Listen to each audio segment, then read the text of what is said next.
What up, world? It's your boy John, and we're back with the most consistently inconsistent podcast ever, the Just No BS podcast.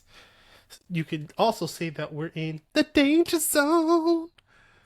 As always, I'm joined by my two co hosts, Scam. and yeah, like I said, we're in the highway to the danger zone. Because in these last, I don't know, 2 to 3 weeks since we've dropped an episode, the world just exploded. we're in we're in the wrong timeline. Everything went to hell in a handbasket. I'm just Do we have the proper words anymore? Well, stick around to find out. I can't tell you how long this episode is gonna be because everything happened apparently. So we're just gonna kind of knock them down one by one, and I hope you have fun and enjoy. Before we get to hell in a handbasket, shameless plug: your boy's now a Twitch affiliate. Put in a little work. Feel free to come hang out. Twitch.com/Twilight Persona. And, and feel free to chill. We stream pretty much anything. So yeah, shameless plug out the way. All right, y'all. Like I said, it's been hell in the handbasket. So first thing we got to talk about: can you really believe that the stupid, big bullshit bill passed? Well, not can you believe it, but can you believe it passed the way it did? So, past, I believe it. Past the way it did, that's the part that's still kind of. It's been me for a little bit of a loop, and it's been a few weeks to kind of digest all of this. And you know they slick too because they did the same nonsense last time. They drop a hmm tax change or a bill change, and then they date everything to trigger when they know they're probably gonna lose office. So that way it makes it look like it's the other team's fault. So then they get the office back, so they can fuck up the world again. And I don't even say America; it's just the world at this point. But yeah, go ahead, Devin. You're our more neutral-minded person. Give us the breakdown. What happened? So, when it comes to politics, there's always going to be a little bit of a trade back and forth. Someone's going to scratch someone else's back, for a vote later down the line. Unfortunately, in this case, uh, the Republican Party did something which I have to go and say is kind of smart. It's a tactic that's been used before, which is you. Evil. It's a really dirty play, but essentially you wait until the last minute to send everyone the information. Fill it with so much information that no one's going to be able to read through all of it in a timely manner, and then put everyone on a deadline. And also basically sleep deprive them as well, basically making it an all nighter at that point, so they're not going to focus as well. You combine that with the fact that people want to go home, and they also know that they're going to want to try to go and get votes to go their way later down the line, then yeah, you've made the perfect storm where you're going to get whatever you want through. And that's really what happened. That's the long and short of what happened there. Yep. You've been sitting back quiet, Cal. That's not like you. What you Yep. got to say, bro? I'm waiting for this one. This, I've said it before, I'm going to say it again. That quote from Padme Amidala in Star Wars is going to be the summation of this term. So, this is how democracy dies. Because you let a geriatric mango colored fuck get back in here. Well, I'm gonna have to pause you right there. Let's not insult mangoes like that. Let's not insult Yeah, mangoes. don't disrespect the mangoes. I don't like them like that, but don't disrespect them. They're still better than what we got. This jack o' lantern tone Nope, motherfucker nope. get back in there. You're disrespecting jack o' lanterns. We Jack fucking Skellington from Nightmare Before Christmas is my dog. Can't be doing that. fine. I don't fuck with pumpkin spice shit. Okay, I'll give you that. This pumpkin spice colored fucker get back in there running on the platform of I am going to fuck you. looking into the camera at the American people. This is all of the ways that I'm going to fuck you. Hey, what about Project 2025? Never heard of it. Never heard of it. Last time I checked, he was 45% through the checklist of that bitch within a few months of his second term. Yet he's never heard of it. You let him do this shit. Mind you, how Devin described it was beautiful. Absolutely beautiful. One of the games that I did play growing up as a kid was the Oregon Trail. One of the common things that a lot of my people would die from was dysentery. He just described political dysentery. You let it all build up to the last moment, force everything to go look up what dysentery does to you. That's what this shit is. And it's moving, no pun intended, but it's moving along pretty easily. Because You nobody's with them been. puns. See? Yeah. Anyway, this is what we talk about when we consistently get up here and not berate y'all, but re-emphasize literacy is important. I said this to Jazo before we started. Literacy was literally just the deciding factor in this election, to where people who aren't literate or weren't literate were so for bullshit and trying to hurt other people, trying to hurt black people, trying to hurt Hispanic people, trying to hurt other immigrant groups and things like that. They literally voted for their WIC SNAP benefits to be taken away. They voted for their Medicare to be taken away. They voted for, at this point, I think it's somewhere around 500 rural hospitals to be shut down. They voted for the termination of Planned Parenthood because the right told them that all they do is abortions, when abortions is literally a segment of what they do. They provide STD screenings and everything else like that, pre-diagnose, all of this stuff. But you didn't know that because it wasn't marketed to you like that. Instead of just taking something at face value as it's marketed, why don't you fucking read instead of doing something? And now the political and ideological fallouts are happening because people are realizing, oh, Trump isn't a Republican. He's actually an authoritarian who came through the pipeline of the Republican Party. So much so, there was literally an account created online, Republicans Against Trump, back in 2020. And they've been telling y'all for years, hey, this is not some Republican shit. This is some far right shit that's going on. And still you persisted to be a fucking dunce and get here. So when your little Mima, who has gout, can't get her fucking tuna or her Sara Lee bread no more in Kansas, and then can't go to the hospital, she has to pay, what, a $1,500 travel fee to get airlifted to a fucking hospital in a major city, dies because of complications. I don't want to hear shit. As a matter of fact, this is July 24th, 2025.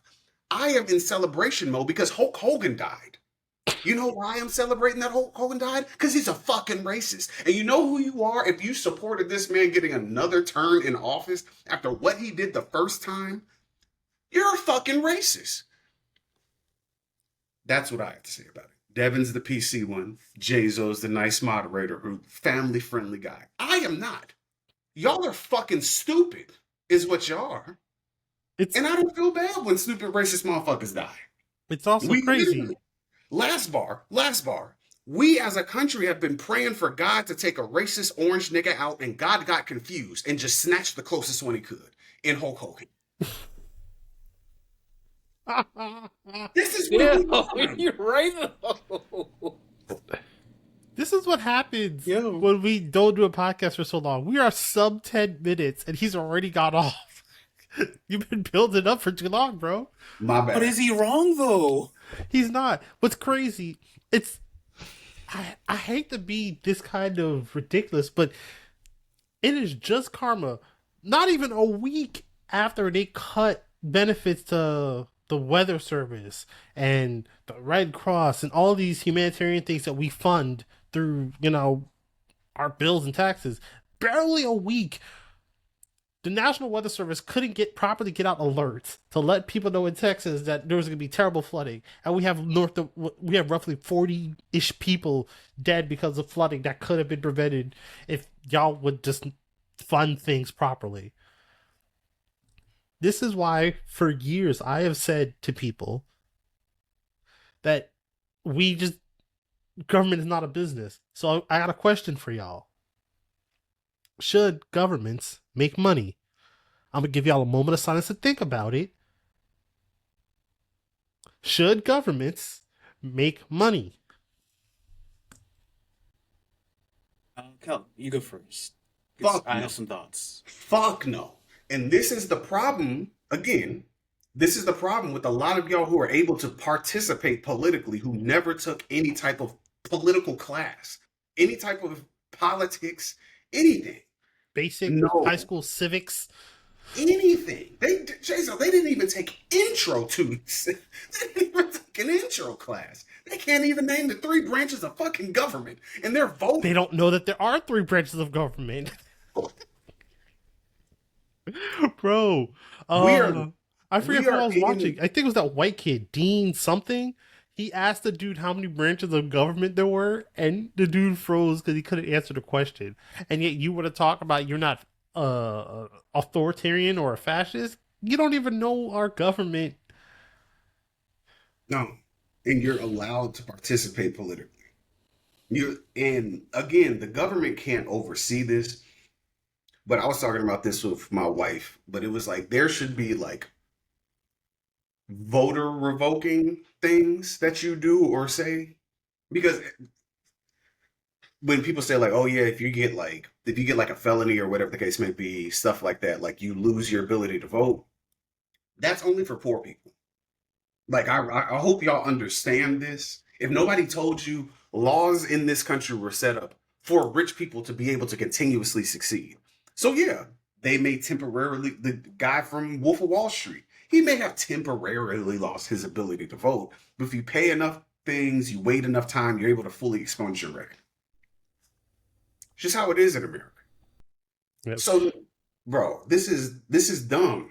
This is dumb. I find it very very interesting that, as you said, Jason, right after y'all voted to cut taxpayer dollars going to these things, not only did it happen to a red state, but the primary deaths that happened were in a red county.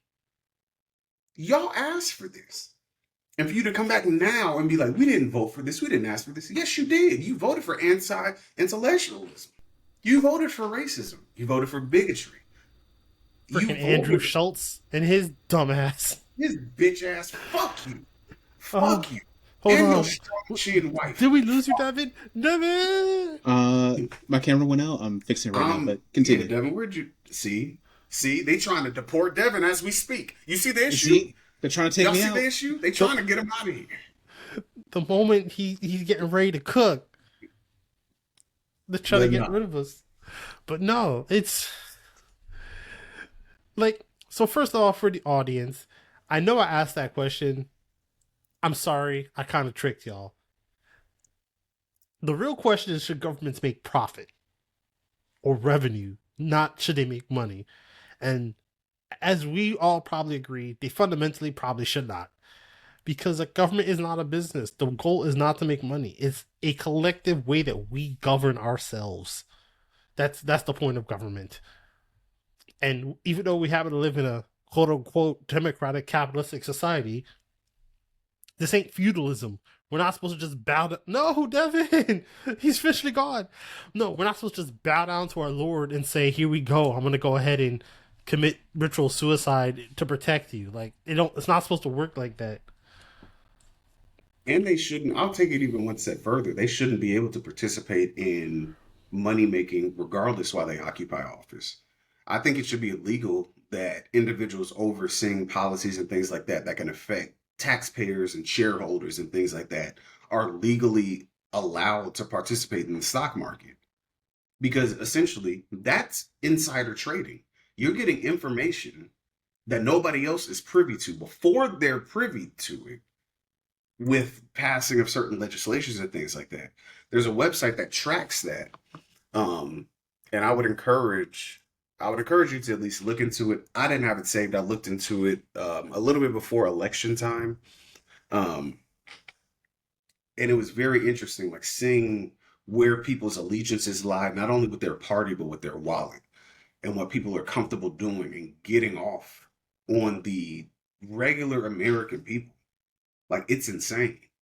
It's truly insane. But So Devin, before you got yeeted by the greater powers, you had any thoughts? I personally believe that whatever is the right answer of the current administration. No, I didn't get taken over, guys. Uh, but yes, you are absolutely right.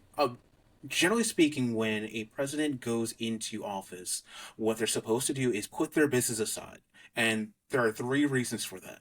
One, to avoid a conflict of interest, because if you are in an office, then it's very easy for you to go and say, oh, hey, well, let's make this one thing go into place that benefits this particular business, which is going to make me millions. Two is to prevent the appearance of impropriety as well. So even if there is no true conflict of interest, if there's an appearance of a conflict of interest, then it's still going to erode public trust in that particular office. And Yeah, then looking at finally, you, Trump, with your bitch ass gift of a fucking airplane.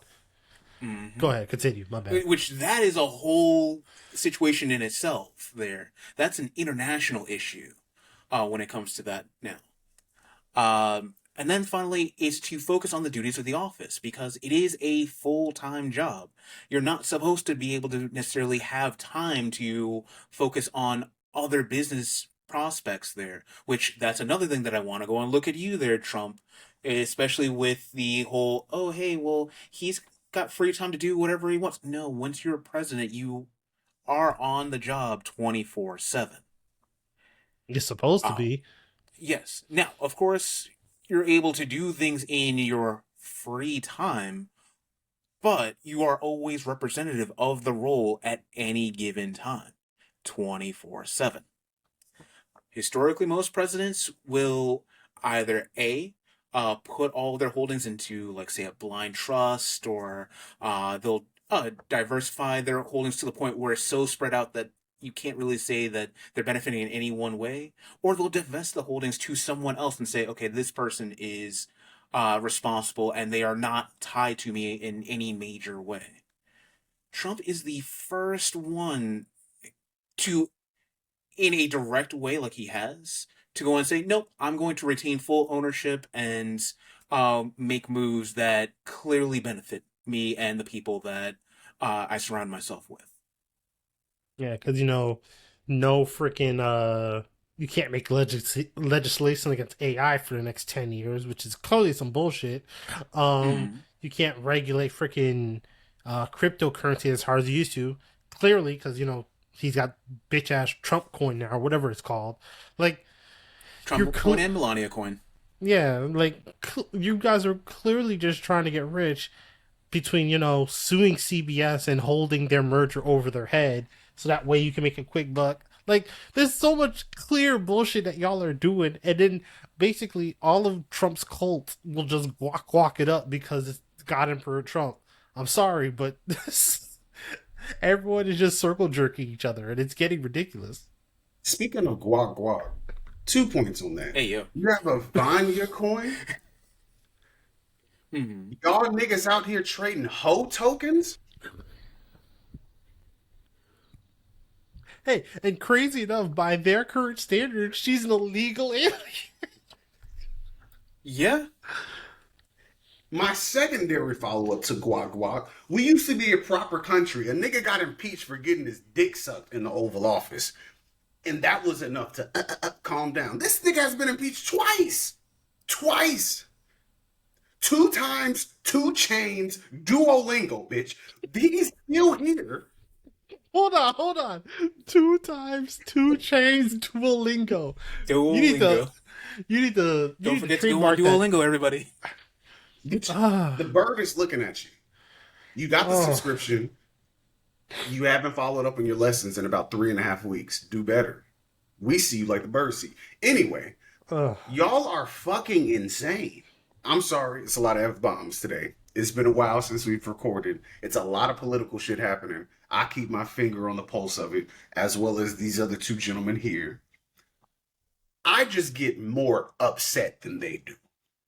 Or I vocalize my upset, my rage. That part. Because That part. literally all of this is because of stupid people. Like, I want y'all to realize we need to regulate, track, and monitor stupid people.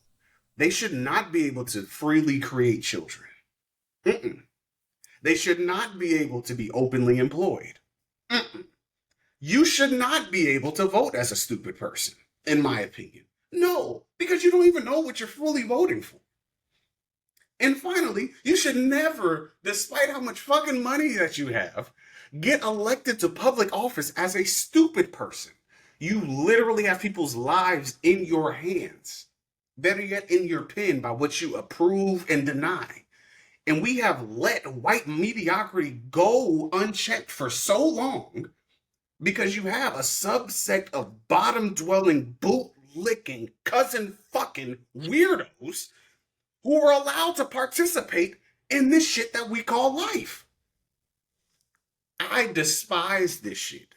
It comes from my core, bro. I do not like that stupid people are allowed to just exist uninhibited like the rest of us. I don't like it. Go ahead, Devin. I see you. My bad. So, the only thing that stops me from completely agreeing with you full stop, because I've thought about this, similar thought process, is that bad actors, which I'm not blaming the entire Republican Party right now, but you know who we're talking about in the Republican Party will use that to their advantage.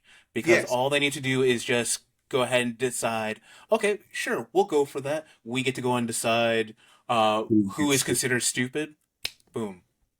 That's why And you'll never see another Democratic person win an I election. prefaced this 10 minutes ago, Devin. That's why I said I don't trust the government to do this.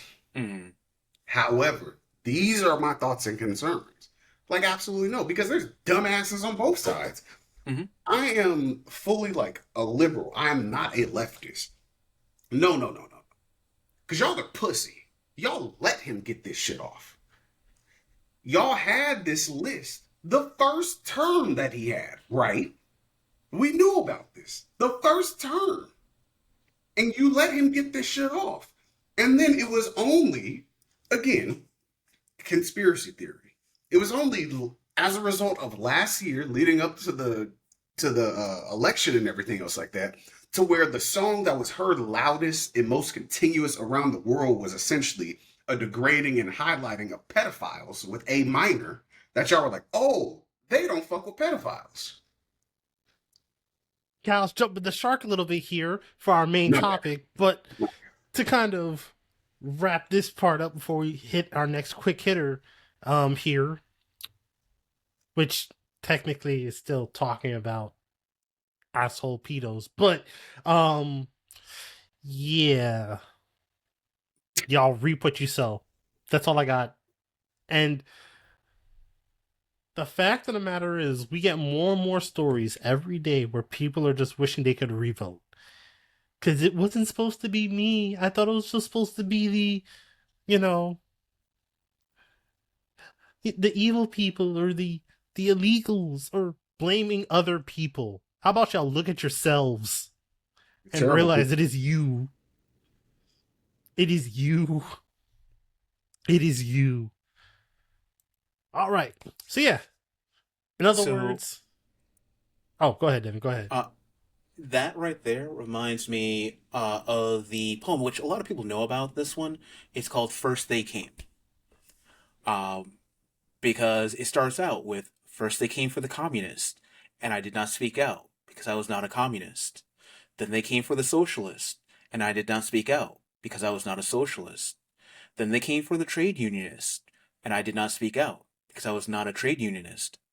Then they came for the Jews, and I did not speak out, because I was not a Jew. Then they came for me, and there was no one left to speak out for me. This is what we are experiencing right now. Yeah, I'm gonna say a little. I'm not blind. Don't discriminate. That's rude.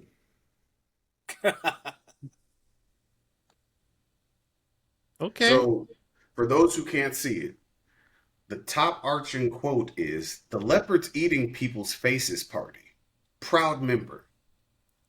The subtext under it is, it's not like they're going to eat my face. Hey, Hey, hey.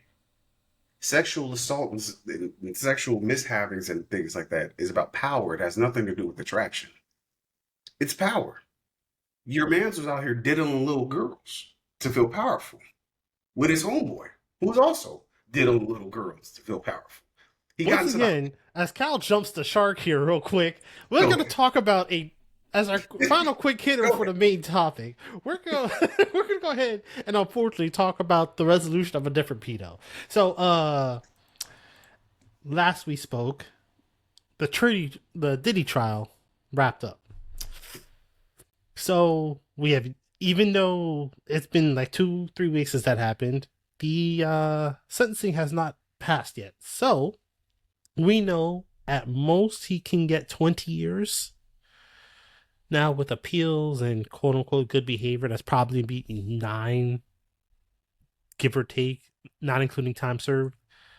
So between that and Shannon Sharp settling his case, what do you think is more ridiculous?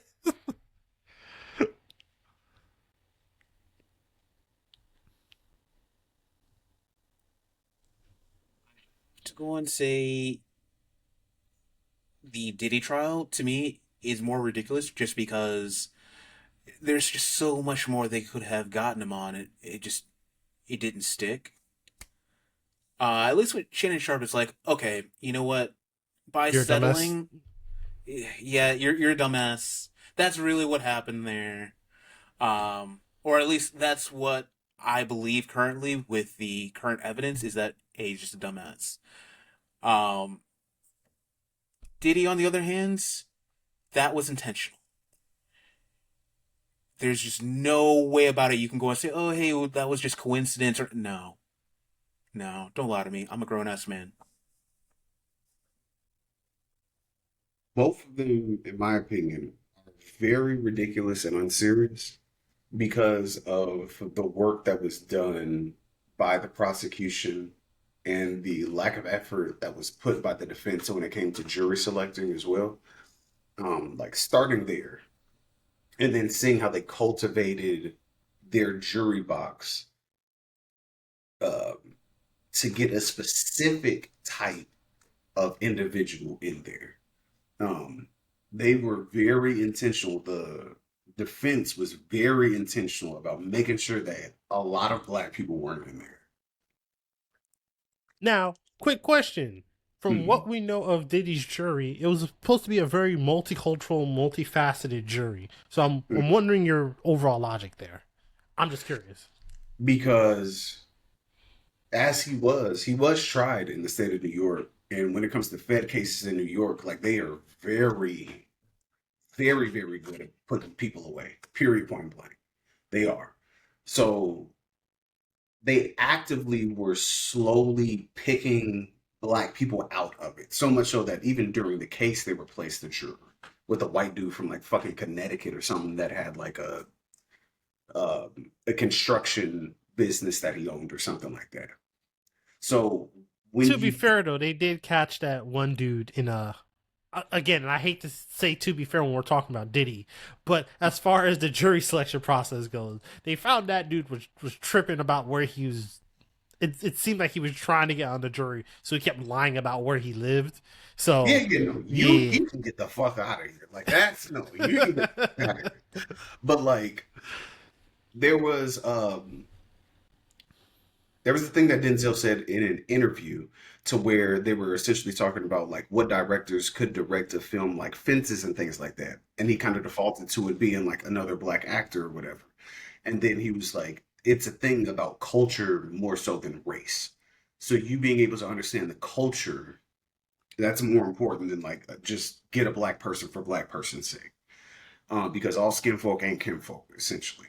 So like when you take a black person who's out of it, I'm sorry, who's in it, out of it, you're removing cultural context about who this man was and the power that he wielded and what he was getting off on other black people. That's where I'm coming from, which is dangerous because then you're even able to view the Cassie video to where he obviously is chasing. He chased a fucking woman down in nothing but a towel in an upscale hotel, beat the shit out of her, drug her back to the room, and y'all are like, oh yeah, well, I don't really believe he did all that other freak off stuff or like blew up a car or anything. He was so comfortable in his power that he did that. You don't think no cameras blowing up a car is like he beat up a woman in a high class hotel where he knew cameras were because he had been there before. Yeah, see, my thing about the Diddy case at the end of the day, after like watching a bunch of lawyer breakdowns and looking at some of the documents and what they tried to get him on, Yeah. I think it was fundamentally wrong that, let's just call a spade a spade. It was never a RICO case. Mm-mm. And that's kind of what threw the whole thing off. Because it was presented in the scale of a RICO case instead of a scale of like multi-year assault, battery, violence, using fire, unregistered use of explosives, etc. Like, instead of actually hitting him in the stuff he did, they tried to like combine it into this whole mass conspiracy thing. It's like, unfortunately, he just used the money he had to do it, and like, doesn't necessarily mean the business is about doing it, again. So it's like, because they tried to wrap it in this whole RICO case, it overcomplicated what they just need to call a spade a spade. They should just call this man an assaulter, an abuser, and show the history of violence to the point where he's been blowing up people's cars and Yeah, attacking people left and right. Like, someone with a higher ego, like a power trip situation. Yeah, absolutely. Because the whole time that the case is going on, I'm like, well, in a RICO, they grab everybody. And it's like, oh, he's the only person up there. So that in and of itself is kind of like, y'all will probably be able to tag him with a few things that can get him out of here for life. But as far as like everything that you're trying to get him on, I don't think y'all are gonna get that. However, the whatchamacallit, Shannon Sharp thing is just as ridiculous because I'm a black man from the South. I love me, I love us. But there are some niggas that their athleticism propels them into rooms and spaces and opportunities that their brain can't keep up with. For instance, you saw that, like from Shannon Sharp's perspective, you saw like you get up here, you're making a lot of money, winning Super Bowls, blah, blah, blah. You mess around with a white girl, she don't really fuck with you like that. She jams you up, messes up money, gets you blackballed, slows down the whole process or whatever. You've seen that. And you proceeded to not only do that, but somebody who could have been your grandchild, age-wise, as well. This is insane. Do you know how many black sex workers I come across on social media who are of good age to get this shit off of? Who would have gladly signed a damn near a slave deal, a 10-year deal for the 200 real one he wanted to use was NDA, but continue. That's Go what ahead I'm and saying. cook. Bro, you just equated rightness to whiteness and was like, cool, I'll do that. And did some wild shit. Not only lost your position at ESPN and everything else like that, you fucked up a contract as well and ended up having to pay her what they were going to pay you on the contract. Mind you, yeah, you got a little sexual deviancy going on there, but you're not a rapist and you're not a pedophile. You're just dumb. However, Diddy takes the cake in this comparison to me because it's like, Jesus Christ, nigga, we got you on film talking about, this is the direct quote. Yeah, if I can get a man to suck my dick, I can get him to do whatever. It's power. What did you just say? What did Nah, he say? What did you say? What did he say? And then in an open interview on Drink Champs, I will tell my grandkids about this shit. Where he's sitting there across from Jadakiss and Fabulous. Jadakiss is one of the best people to ever put pen to paper as far as hip hop is concerned. And Fabulous is A master of flow, hands down. He's a guy who rapped from New York in an era where they just let everybody through. So but he said, hey, you never partied with me. He was like, no, we Fabulous is like, no, we've partied before. Like, we've been a party before. He's like, no, but you never like party with me. Fabulous starts to feel a little uneasy, gets nervous. Diddy responds to this nervousness. I like the way you scrambling and scraping, Daddy. What did you say to another grown man? What did you say? What did you just? I like that, Daddy. Lock that nigga up. In the words of Uncle Ruckus, hang that nigga. I got the rope here right now. We're not doing it, bro. In this dystopian timeline that we're talking about, I can't invoke Uncle Ruckus because some people are gonna think it's real instead of a joke like it's supposed to be. So you know what? My bad. I can't like Redacted. Bro. Redacted. If this had even been 5 years ago, okay, 10 years ago, I could say that, but in the current state of our timeline, I can't invoke Uncle Ruckus, and people think that we're. Is it bad that we're living in the Uncle Ruckus timeline right now? Facts. Partially because the later generations didn't watch Boondocks, Devin. They didn't see the beauty and satire. They had a whole episode of Tyler Perry. Tyler Perry sued to get it taken down just for him a couple of months ago to get exploited by a white boy who was like, you did that Boondock shit to me. Yeah. Came with screenshots. We're not doing this. And now he going to court. Now he's going to court. For a couple $100 million, apparently. Yeah. What So before we hit our last hitter quitter, I'm gonna leave a TLDR for all of you black brothers out there trying to make some cash. Just remember one thing, and one thing only. Y'all ain't white. Y'all can't do the shit they do. Stop.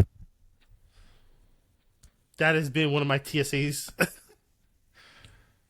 Yeah, we ain't seen that, bro. Oh, there.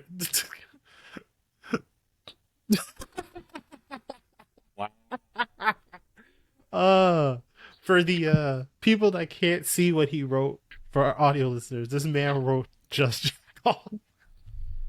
That's it. All of this would be solved. All three situations in question. Am I lying? Just check off. Just jack off, bro. As long as you're not doing anything that enters pedo range, just get a VPN and call it a day. Just stop. I mean, I think that's where Diddy started, was the jacking off portion. With other people around. We need to specify. He started by seeing his daddy pimp his mom. Alright, so moving. Real niggas. Go ahead. Alright, I think we've the euphemism I was gonna use does not work here, so we're just gonna move on. No, please. What are you gonna say? I was gonna say to put the nail on this conversation. Oh, yeah. Oh, he already did that one. Yeah. Exactly. So we're moving on. Yeah, we're calling Batman to go and get the diddler. Speaking of that, real quick, that freaking TikTok or clip or whatever, where it's just the black guy talking to the cop. He's like, "Hey, I got something for you." And she's like, "What are you talking about?" He's like, and he pulls over the trench coat and it's just Baby Boy. He's like, "You can call me the diddler." She starts laughing. That kills me every time. All right, but yes, we got to get a little serious here. We're gonna move on to our next topic before we get to our main topic for the episode. And with this, we're actually going to open a new topic on this channel. And I'm titling this new topic, in this week's portion of Y'all Hate Women. What is this deal with Meg Thee Stallion and Klay Thompson? You two celebrities are dating. So what? Y'all really hate Meg Thee Stallion like that? And you know Klay Thompson's a shooter. Shooter's gonna shoot. So I don't see what's wrong with y'all. At least he black. See, they're jealous because they're not the guy that's there. That's really what it comes down to in my point of view. It's okay if they're jealous, Devin. They're not in the same tax bracket. They're not even in the same tax timeline, okay? Just sit your ass down somewhere else and go to the Dairy Queen. Like, you're old. like, you getting your Wi-Fi from the Dairy Queen while you're trying to shave Meg Thee Stallion. Get out of here. See, that's harder to go and, throw blame on. So they have to go and throw blame on the person that, they're like, oh, hey, well, they're never going to say anything back, so there you go. And then it just kind of continues on from there. Go ahead. As the resident Meg Thee Stallion bathwater drinker, I understand people fucking with my woman. You know what I'm saying? That's my woman. Bad bitch. What you expect? You see what I'm saying? Texas, everything built like that, everything looking like that, everything proportional, natural, healthy, and blessed. Aren't you feel me? married? Mind your fucking business. You Good foolish. answer, good answer. Good answer, Steve. Good answer. It's up there. I respect the jokes because I joke. You know what I'm saying? It was like, she was supposed to be with me. You were supposed to be me in my Yu-Gi-Oh voice. Like, No, Yugi. It was supposed to be me. supposed to be me. But like, no, y'all are like really taking it seriously to the point where I was participating in the jokes because I thought it was jokes. Like, oh, like this is celebrity dating another celebrity. Like, we obviously, yeah. But like, no, y'all are serious. And that's terrifying. Because that level of like parasocial relationship shit is kind of what got Selena killed, if we're talking honest. It's what kills a lot of celebrities when we go back through like looking at the music industry in Hollywood. Like that shit is slightly terrifying. And y'all are dead ass serious. There was the whole situation that happened a little bit ago while she was moving around doing shows and everything, as to where like she was performing and she used Slim Thug's song of Thug from Around the Way. And Slim Thug, he had his rapping career, he was doing his thing, and even him seeing that, he was like, oh yeah, y'all see her performing under my song, that means she wants me. And it's like, that's not what that means, brother. That's not. So much so she had to come out and was like, no, Young Thug, I don't want you. I just love your song and keep going. But it's like, I can accept the jokes up until a point as a guy. But then once it crosses a certain line, I'm like, I feel uncomfortable because you weird niggas actually be killing women that don't want you. Which is fucking crazy to me because it's like, why? What are we doing here? Like, this is, y'all niggas is terrifying. And again, I grew up one of 5 boys. I had very limited, like, when it comes to like growing up, very limited, like, growing interactions with women outside of the women that were around me, thanks to church, thanks to schools, all of that stuff. And it was like, no, some of y'all niggas is really just fucking weird. And like, I'm here for the jokes, but some of y'all niggas really do take this shit seriously. Like, I've seen niggas wishing for him to have an ACL tear. I've seen people like talking crazy about her, like, yeah, I hope you get up there in your tour and niggas don't come and see you because we as niggas, we control your money. So you got a man now. We ain't got to support you. Hey, you're fucking weird. She was never gonna choose you, nigga. In real life, when we break this shit down, we can all have our fantasies and all. I grew up loving Pam Grier. I've never met Pam Grier before in my life. I grew up liking women like Jessica Alba. I've never met Jessica Alba ever before in my life. Oh man, Jessica Alba was a big one for me because me and her have the same birthday, which means we have the same birthday, Devin. That was a big one. I was like, but never gonna meet her. Not my tax bracket. I understand this. Angelina Jolie was one of them for me.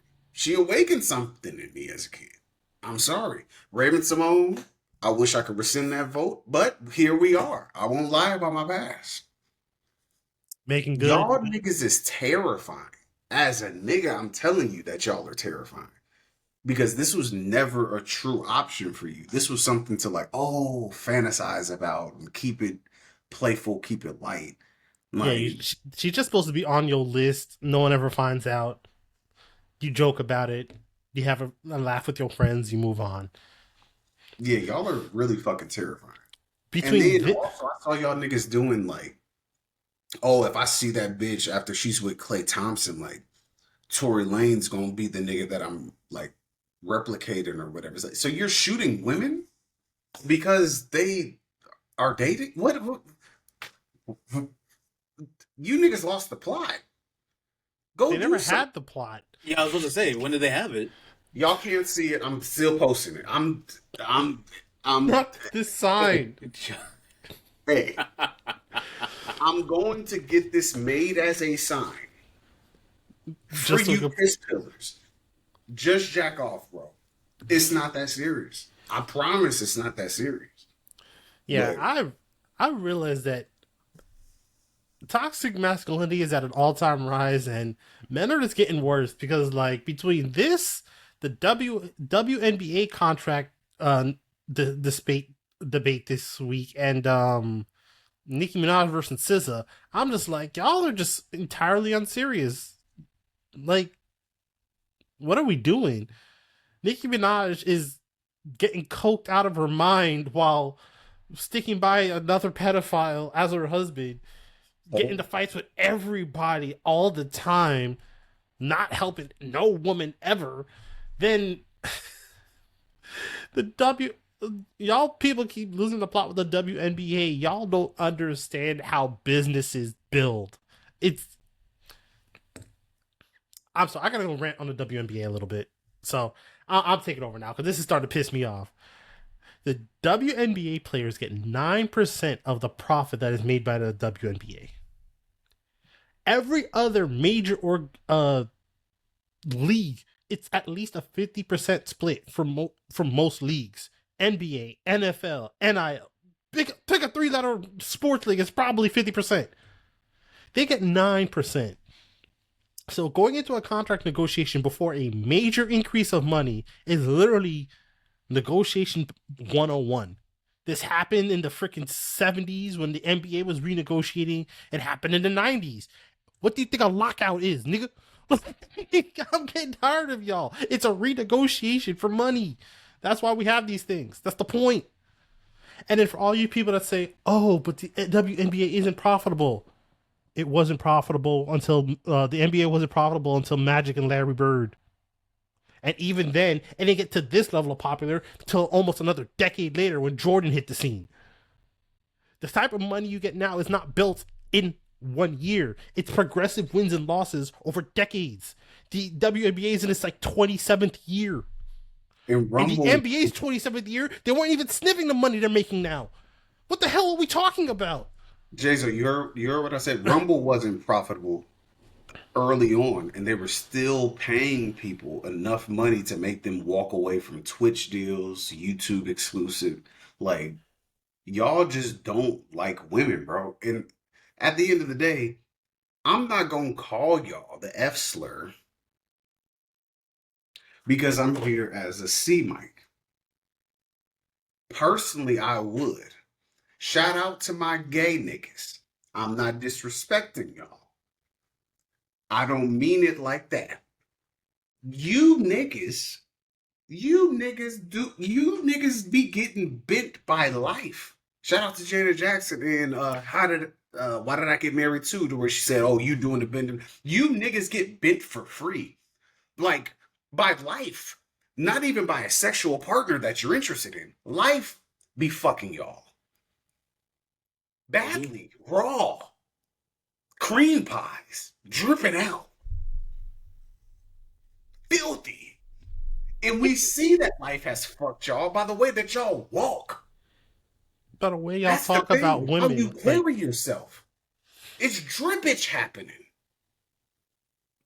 No, let these women do what they do, negotiate their equity, negotiate their price, negotiate their likeness, all of that. My bad, Jazo. I be getting mad when niggas got bullshit coming out their mouth and nut coming out their ass talk to me about what a real man is. I can't. 'Cause you know what? I'm with you. I'm rightfully pissed about this WNBA stuff because I'm just like, again, y'all don't know how business works. Y'all like you killing Devin over My bad, here. Devin. My bad. My bad. My bad. Hey, Uh, but no, seriously, it's utterly ridiculous because every major company, I bet these same guys like to jerk off trying to get stocks to, are the same type of companies that operate on a loss. Amazon operated on a loss for like a decade. Uber, Meta, Facebook, Instagram, take one, pick one. Freaking Vine. Vine died because they were operating on a loss and they didn't want to pay the people and have an actual split, even though the Viners were willing to work with them. So they'd rather kill the company and not pay Viners than actually try to mail something. That is fundamentally what happened. Y'all niggas don't know what you're talking about. All right. I talk too damn much. Devin, what you got? so, speaking about companies operating on a loss, there's one that I remember watching a video documentary on. I believe it's WeWork. The whole idea behind that was the fact that they operated at a loss for so long just simply because they were trying to drive up interest in the business. And more people kept putting more money into it, and they kept spending more money to the point where it was just completely unsustainable. It completely collapsed on itself. When it comes to negotiations, you want to make sure that everything is set up in advance. So then, yes, while early on you will operate at a loss, eventually the idea is that you will eventually turn a profit. And once that takes place, then you have all the rules already set up and in place. So to go and say that no, they shouldn't have any type of negotiation, it should stay as is, or anything of the sort, any kind of thought process like that is insane to me. Y'all don't know business. I don't understand business past a business 101 level. That's all I care to know about business. Even I know every major company at one point or another to grow their business starts to operate at a loss between tax dodging and trying to grow the business to the point where you hopefully turn into a profitable business. Let me let you in on a little secret. For the first like 10 years of their business, Netflix operated at a loss. Hulu, freaking Paramount Plus is trying to do a merge. Paramount's trying to do a merger because they're operating Paramount Plus and other businesses at a loss, trying to hopefully grow their content and grow into a profitable business. This is almost big business 101. All right, Cal, end this before we go to our main Hey, topic. business major here. One of the oldest professions in the world operates at a deficit until it becomes profitable, i.e., prostitution. Do you know what happens in prostitution when there is not a male pimp present? They get their money stolen. They get their money stolen. They do exactly what they need to do. They negotiate their prices up front due to power imbalances as a result of loadout. It's a loadout issue. You see what I'm saying? Niggas is stronger than women. Respectfully. It is what it is. You know how much stolen coochie there is in the history of the world? Because it's a what are you gonna do about it? This is where my issue lies because what effect I'm one of those weird believers in God to where it's like I respect personhood and people having their shit.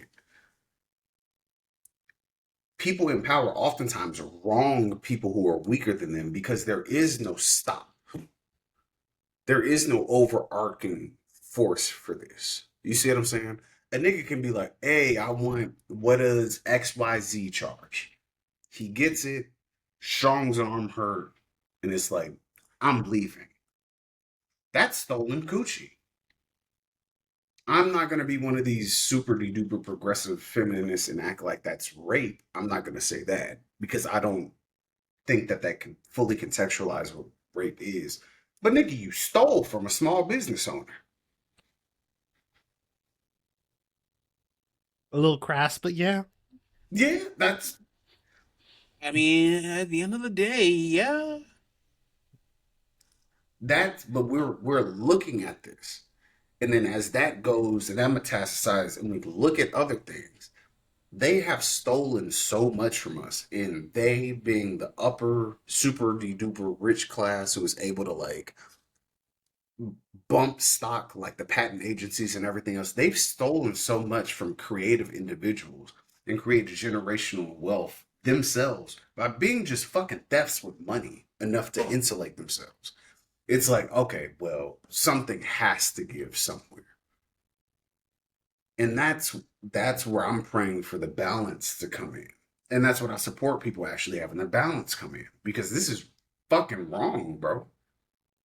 And That's what's also crazy about it is, and you just said it, the people who have essentially had the power, whether through money or other means, have insulated themselves to the point where they've tricked you, the regular person, into trying to stop a group of women from using the best moment they have to organize their power to get themselves a pay raise.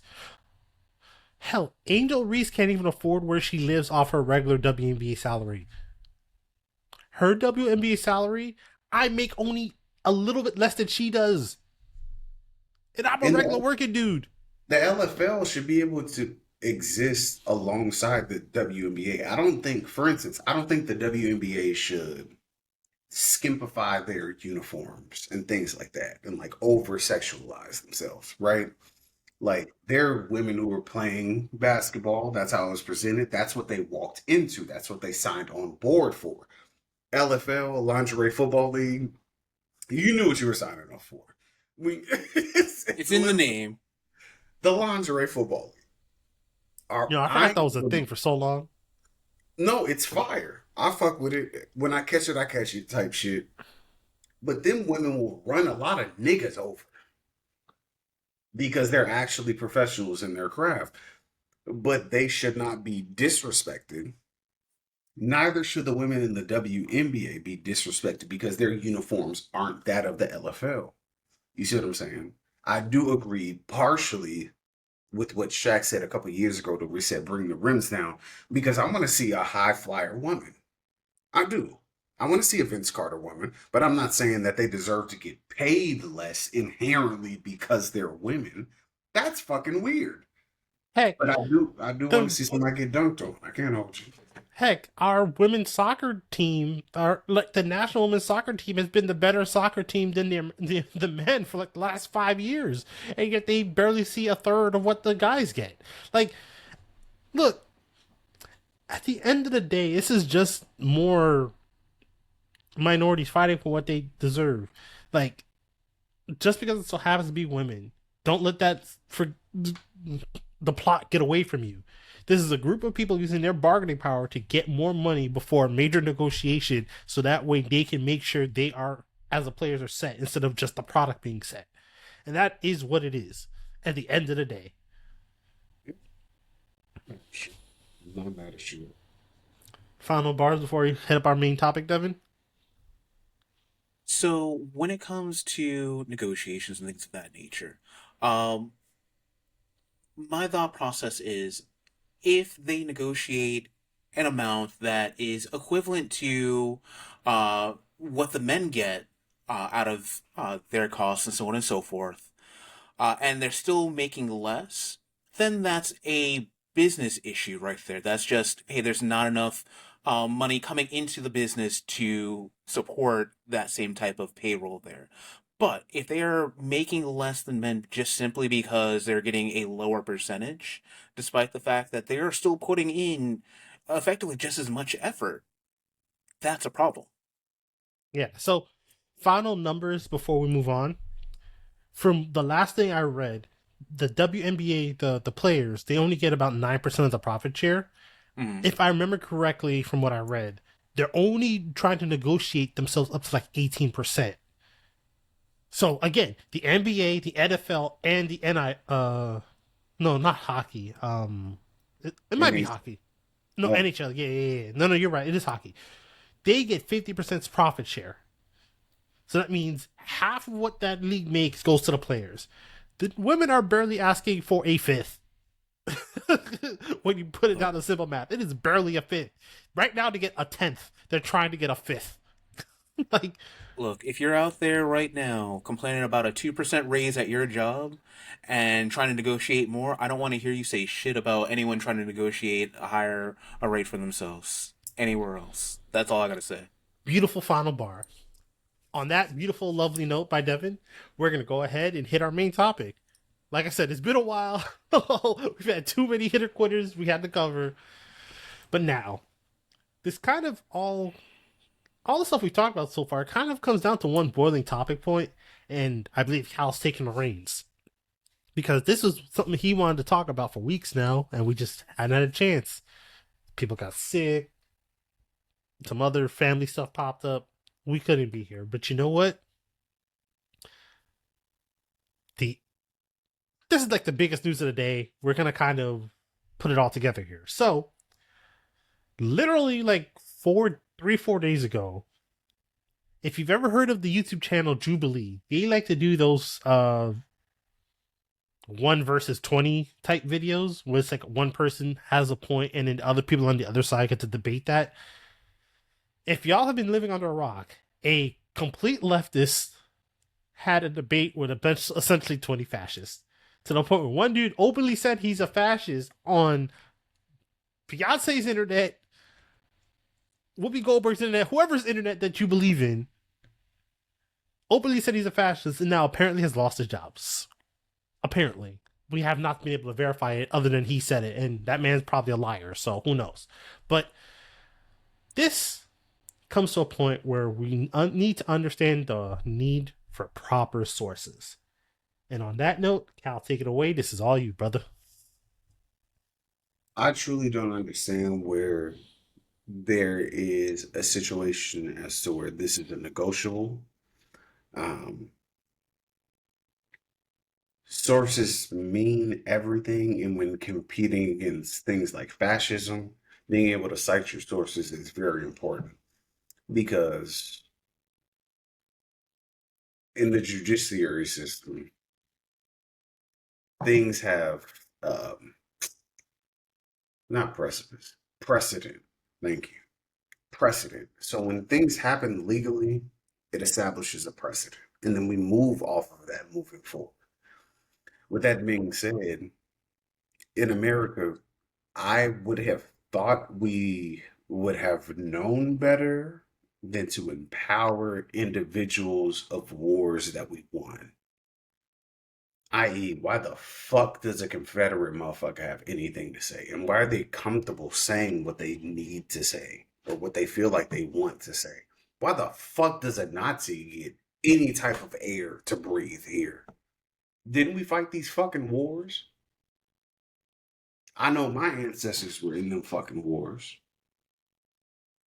And they came back to terrible fucking treatment. But at the end of the day, we support the niggas who fought and killed the Nazis when it's white people. But when white people look at the current geographical climate or whatever the case may be, or the race identity climate, they want to retain certain values from them. I think this is fucking stupid. And this is where I start to call you motherfuckers fucking stupid. Because I can't exhaust brain power on trying to communicate to you why this is fucking stupid. You had Nazis, literal fucking Nazis. People who were killing everybody who didn't line up with their ideological program, their aesthetic program, the etymology, all of this shit. Weird fucking white twinks, mind you. Damn. Be very fucking honest.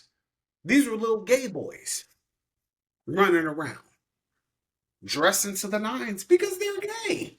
I'm not against y'all, the real gay niggas who are just minding their business.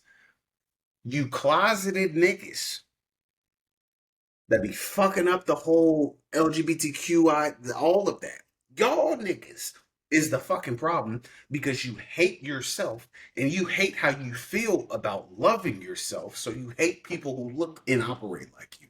You niggas is weird. May sorrow, trauma, and horror follow you for the rest of your life. Damn, Yeah, cursing them.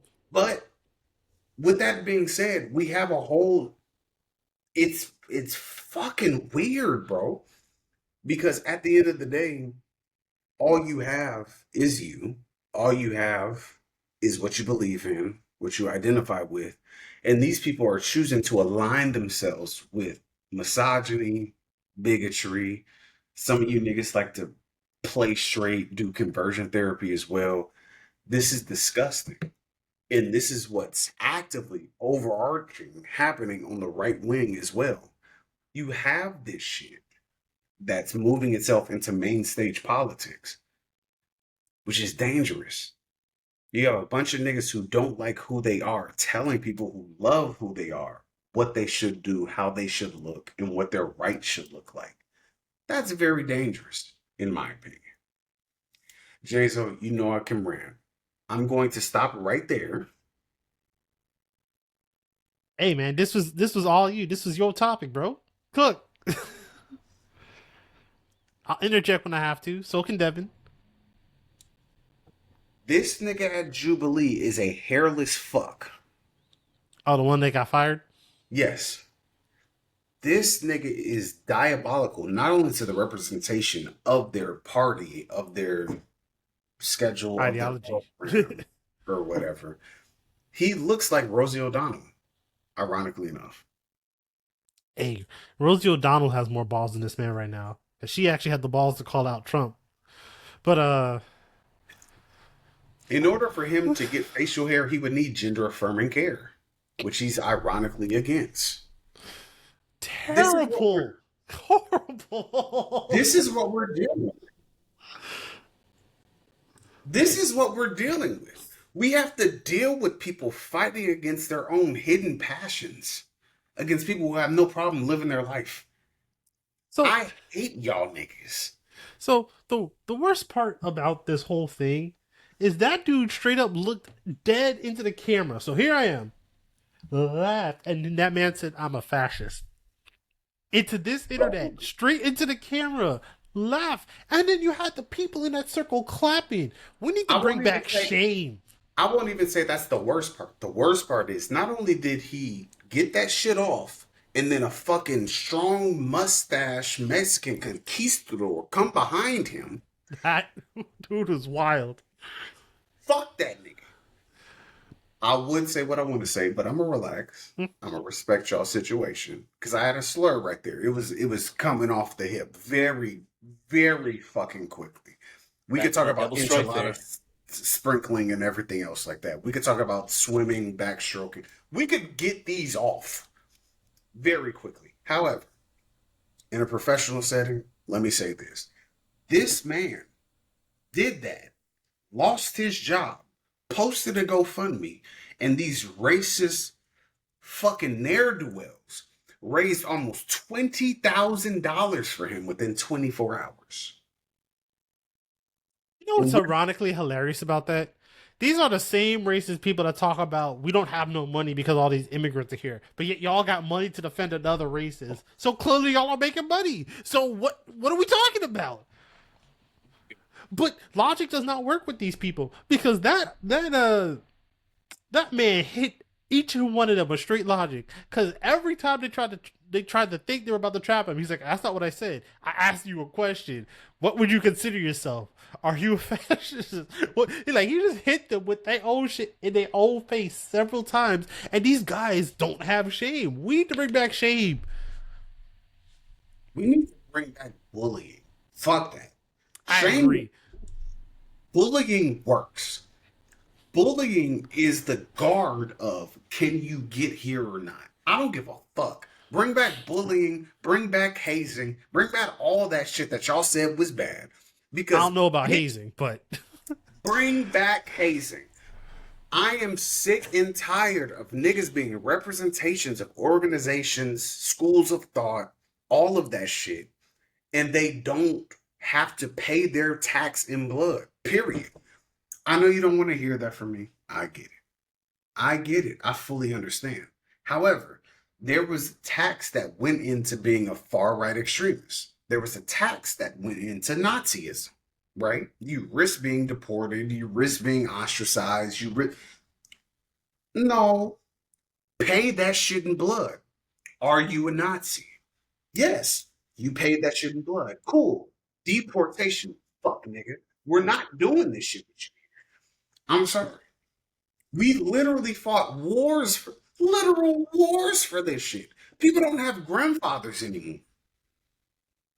You see what I'm saying? Like, the It's crazy equivalent. because they quick to fight communism, but the moment people are starting to say, "Yo, did you see that video where that white guy tried to say we need to reclaim the word Nazis like black people try to reclaim Yep. the N word?" Yep, that's what I'm saying. Burn these niggas. Burn these niggas. Y'all got one. The white people got one off in Salem. Yep. Got you. Get that shit off now. We need to get this off now. As a collective. I am tired of fucking Nazis, far right extremists existing in comfort. That's me. That's me. That is not the Just No BS podcast. These are thoughts of Cal. I am tired of y'all. I am so fucking tired of y'all and y'all trying to blend into regular society and using the camouflage of neutral white person. I'm tired. What you got, Devin? My bad. I'm done. What you got, Devin? So I know. My bad, Devin. My bad. My bad. no. You did nothing wrong there. He I'm has to just collect thinking- himself because this is all some bullshit. And here we do not do bullshit. Yeah. So people tend to, when they say, "Oh, hey, I have the freedom of speech. I'm able to go and say whatever I want," they forget that it is there to protect you, or just anyone, from. And I had to double check on this one because I wanted to make sure that I was right on this. You have the right to express your opinion or ideas without government interference, censorship, or punishment. Keyword It does. government. Yes. There is nothing that says that you have freedom from any consequences from someone beating your ass for saying something stupid. Like, "Oh, hey, I'm a Nazi." I'm sorry, man. The moment that dude said I'm a fascist, he should have got hit with the unholy fade. The Akuma level grab, black screen, 25 million hits, down on the ground. Like, What- And someone just standing up on his body. What did Rock Lee do to Sasuke in the shooting exams? When he just met kicked him? back there, Mhm. and powerbombed his bitch up? That. We need that. I need broken necks. I'm good. someone needs to drop kick these people and put them back in a rural place that took when they took all the rural money away, so that way they can't get no hospital and they just gotta sit there with their thoughts. Yes, you are completely free to say some dumb shit. However, that does not mean that someone does not have the ability to go and punch you in the jaw. That does not stop them from punching you in the throat real quick. That doesn't stop them from drop kicking you right then and there. I'm sorry.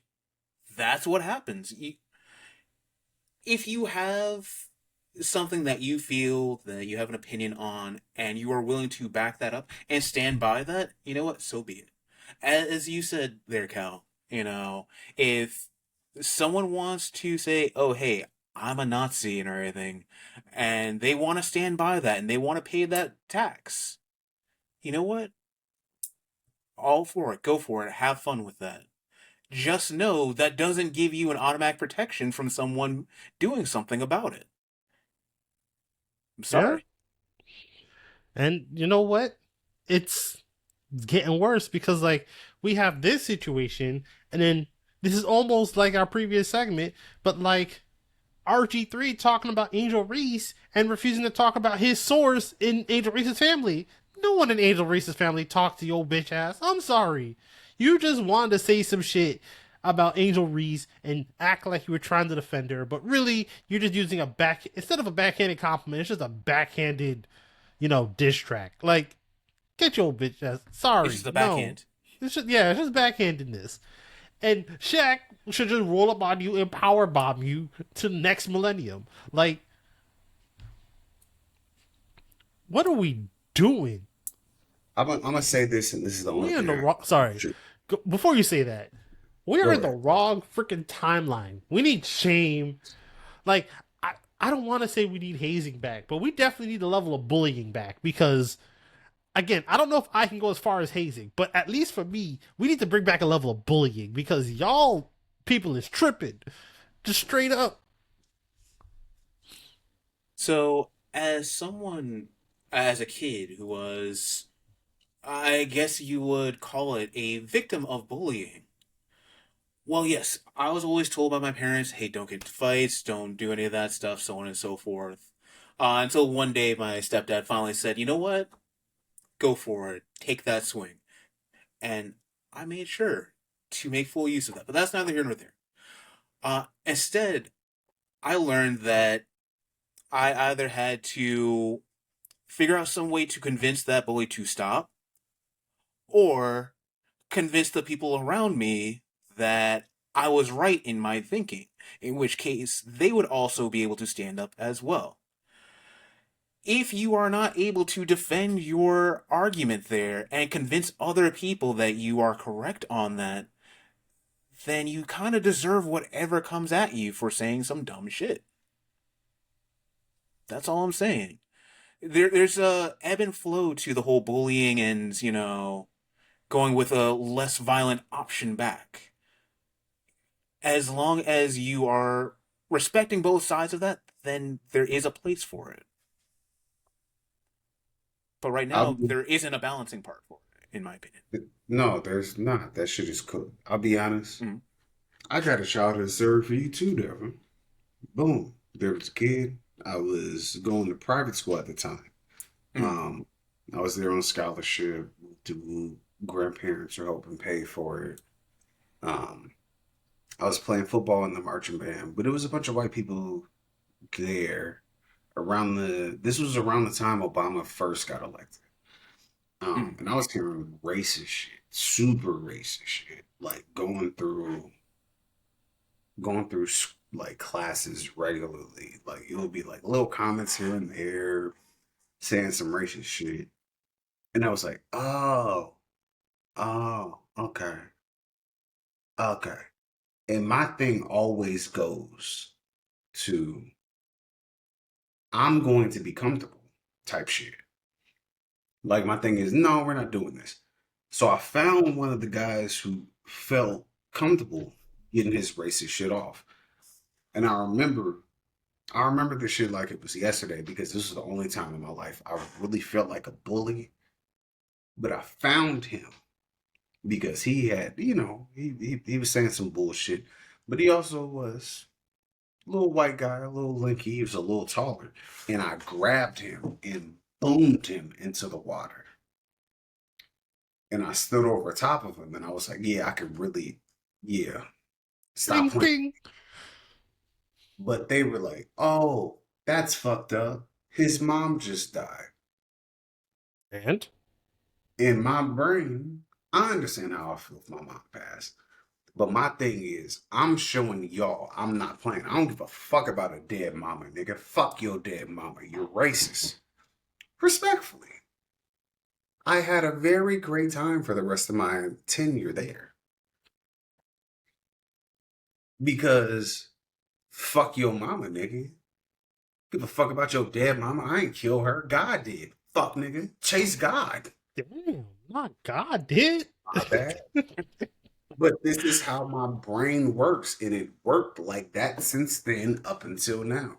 So now I don't, bro, I do not like coons, bro. I'm gonna be very fucking honest with you. Here we go. This nigga is a freelance coon. Talking about RG. Devin. Still here. Yeah, he's still here. Yeah. He's still here. Mm-hmm.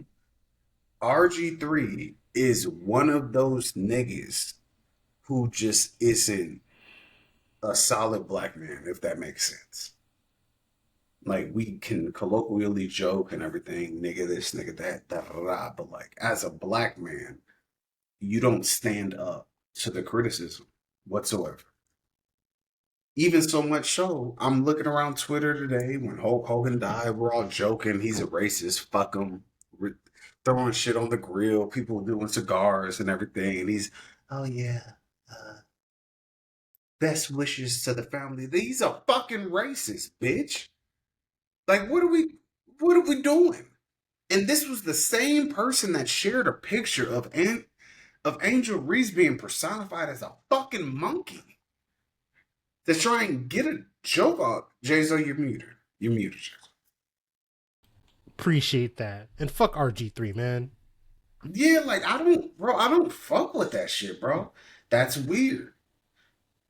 The softer part of my spirit is like, oh, we have to understand he did go to Baylor, Baylor's in Texas, da da da. Like there's a different like cultural diffusion that happens. Nah, Ooh. fuck that, nigga. You Yeah, black. and? Protect your black people.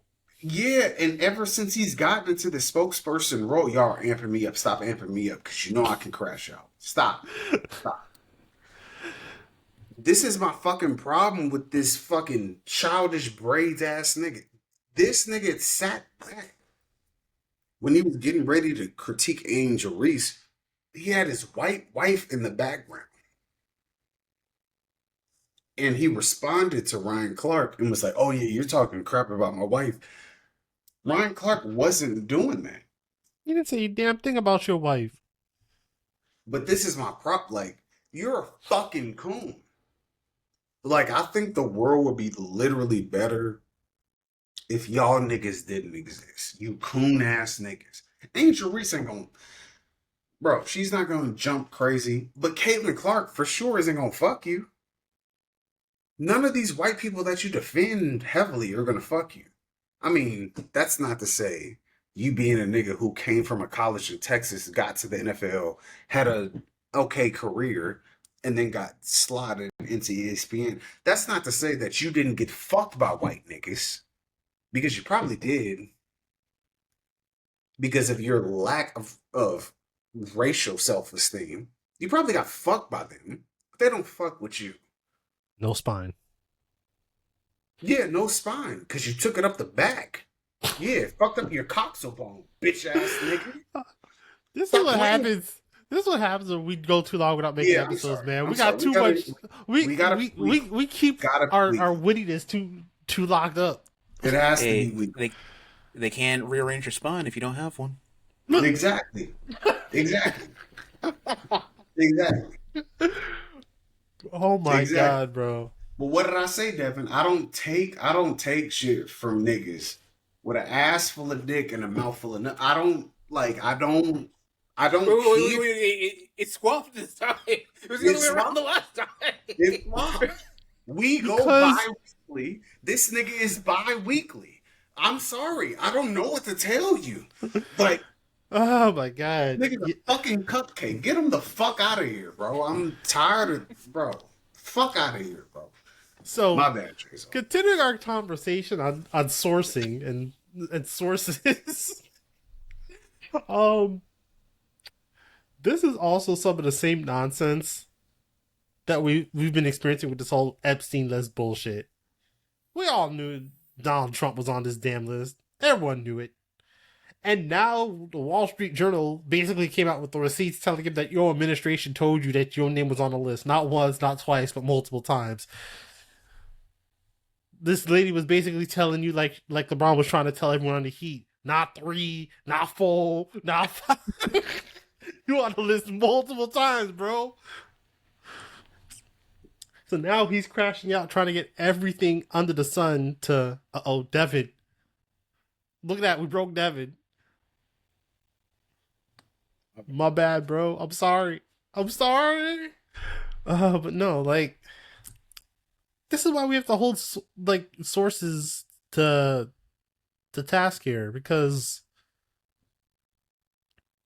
It's nonsense.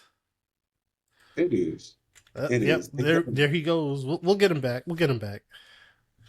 But yeah, it's we joke so hard that we crashed Devin out. Like literally, we boot him off the internet. But no, this is a particular level of caucasity. That's really what it is. Like,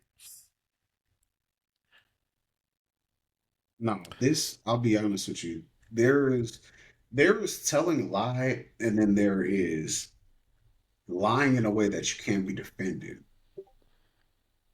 And this is, yeah, this is that. This is one of those things as to where the lie has gotten too big for you to cover up.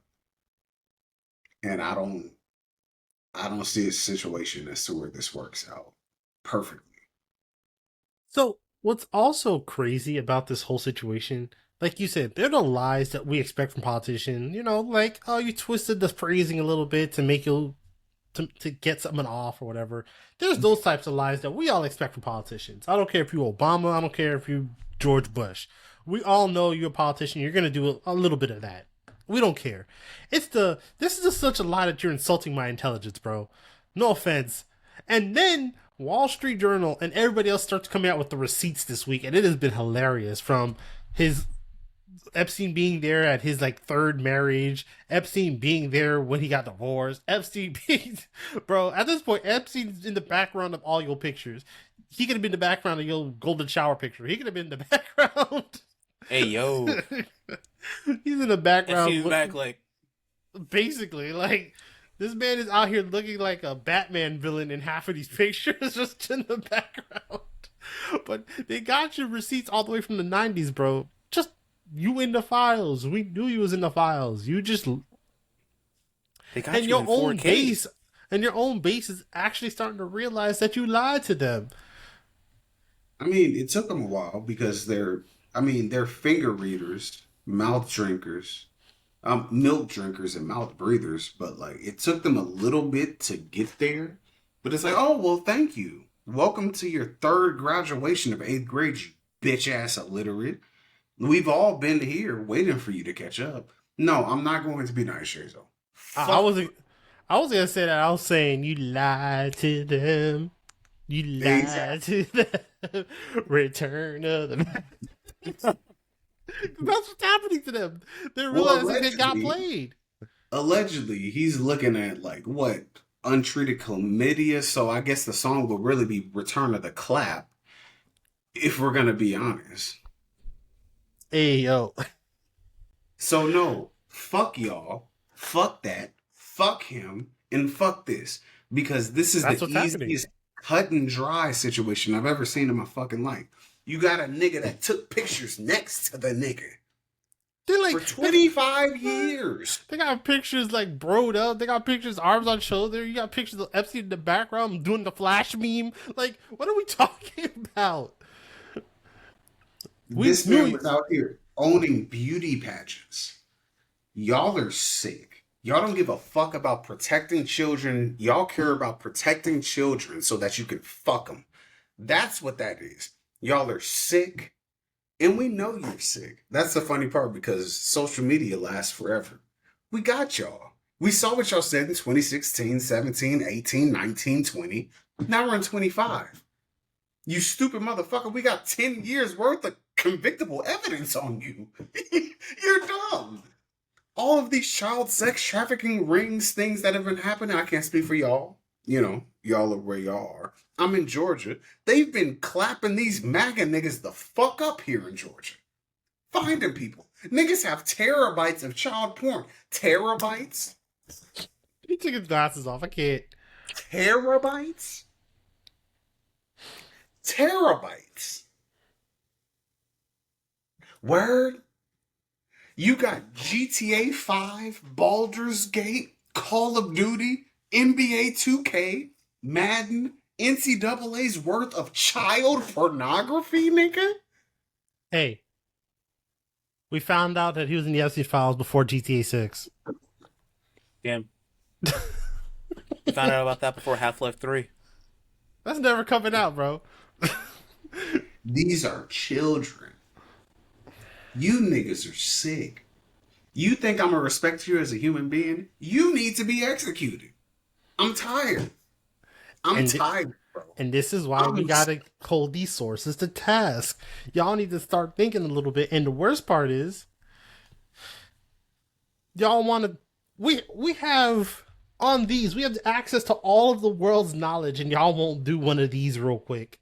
and actually read the dang thing.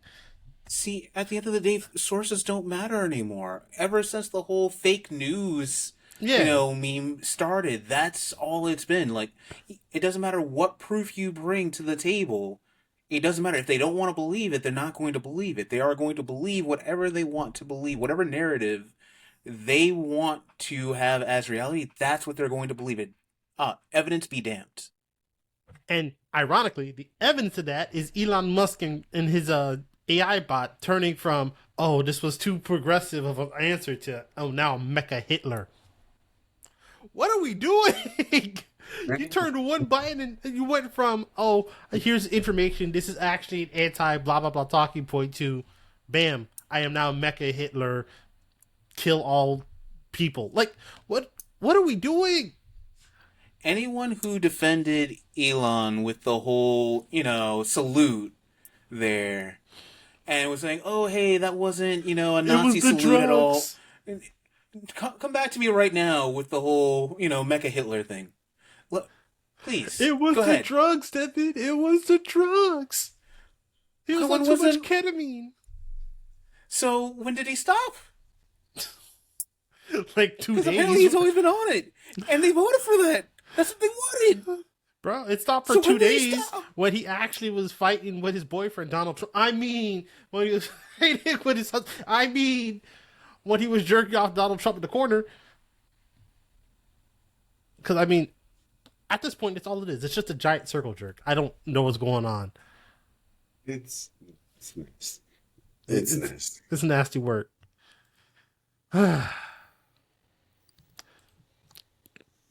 I don't have words because, like you said, Devin, it's I unsubscribed from Jubilee. I used to like their content like 5 years ago, but I had to unsubscribe after that last one because I was like, bro, these videos aren't serving anyone. Because I was already starting to get shaky when they did. It was like 3-4 weeks ago when it was like Candace Owens versus feminist. I'm like, what? No. And then there was the other one they did where it was like Dr. Mike versus a bunch of anti-vaxxers. I was just like, the moment he said, if we have a conversation in good faith right now here together, and I provide you all the stuff, is there anything I could say that would change your mind? And they all basically said no. I'm like, what are we doing anymore? What's the point? This whole concept is done. It's cooked. Stop Right. making it. Go find some other content because this ain't working no more. We lost Cal. He crashed out on us. No, he said he'll be right back. I know. I'm just messing around. But yeah, no. You know what? I'm going to calm down, Devin. You give us some stabilizing thoughts. Give us some zen. Let's talk about why we need sources a little bit and why you actually have to understand data and how to analyze and take stuff in and have an open mind. Please talk about it a little bit.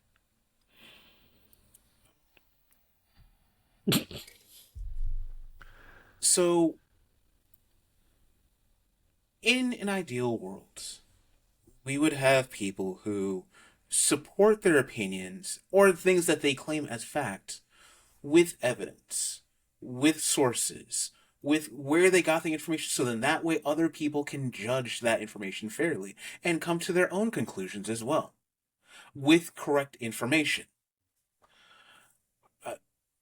When people bring sources to the table, then we can determine what is actually factual and where we're getting incorrect or misguided information.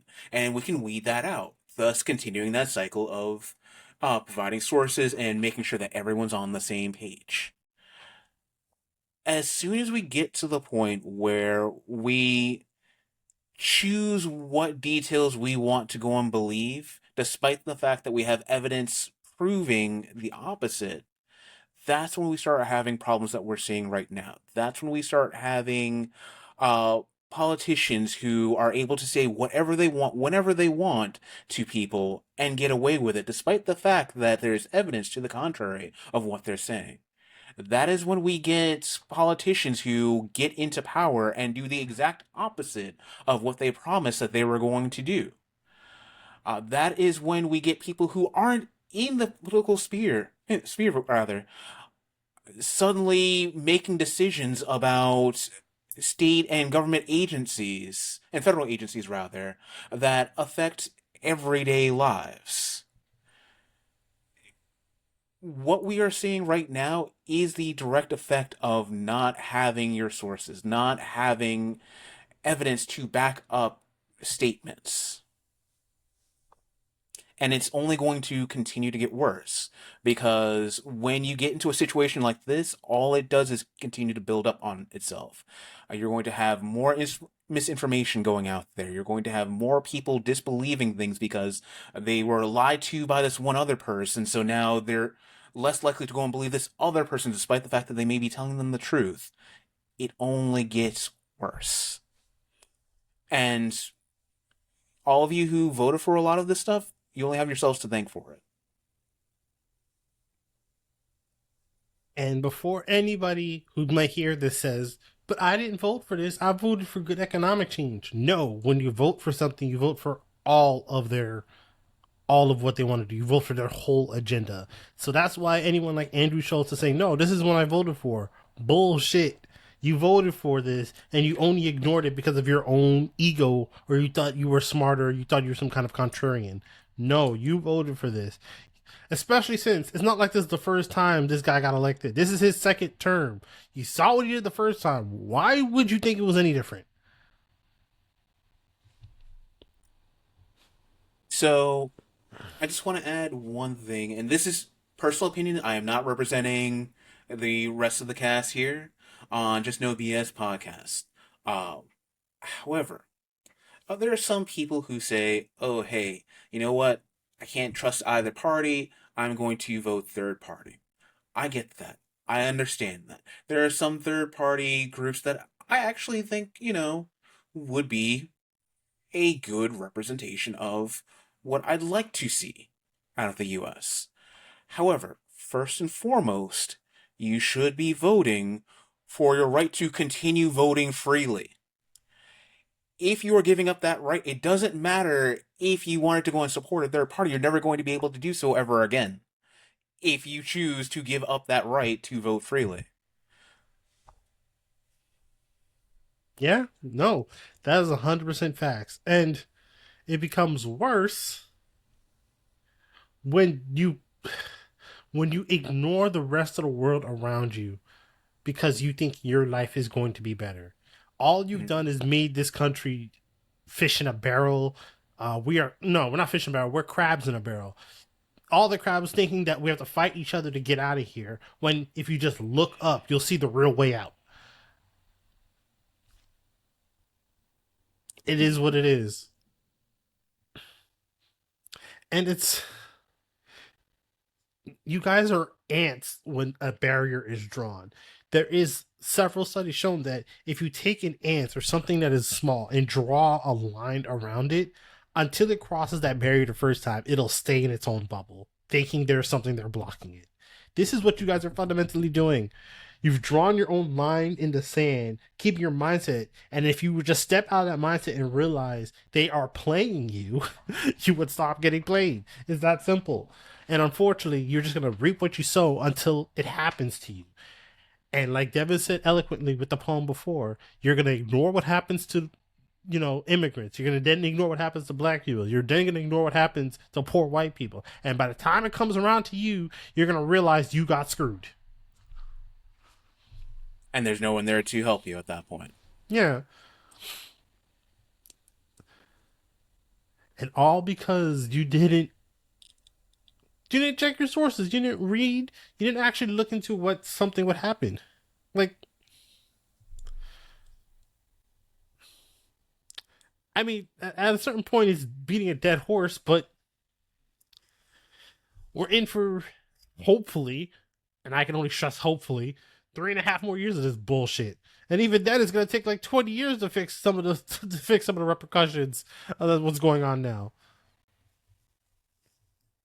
They lied to you. They lied to you. Can I say something before we move on and get to get some more fun topics? Yeah, we've been pretty heavy the last. Yeah, wrapping up. Yeah. I don't think poor white people understand their place in this game when it comes to being in America, when it comes to voting and engaging in American politics.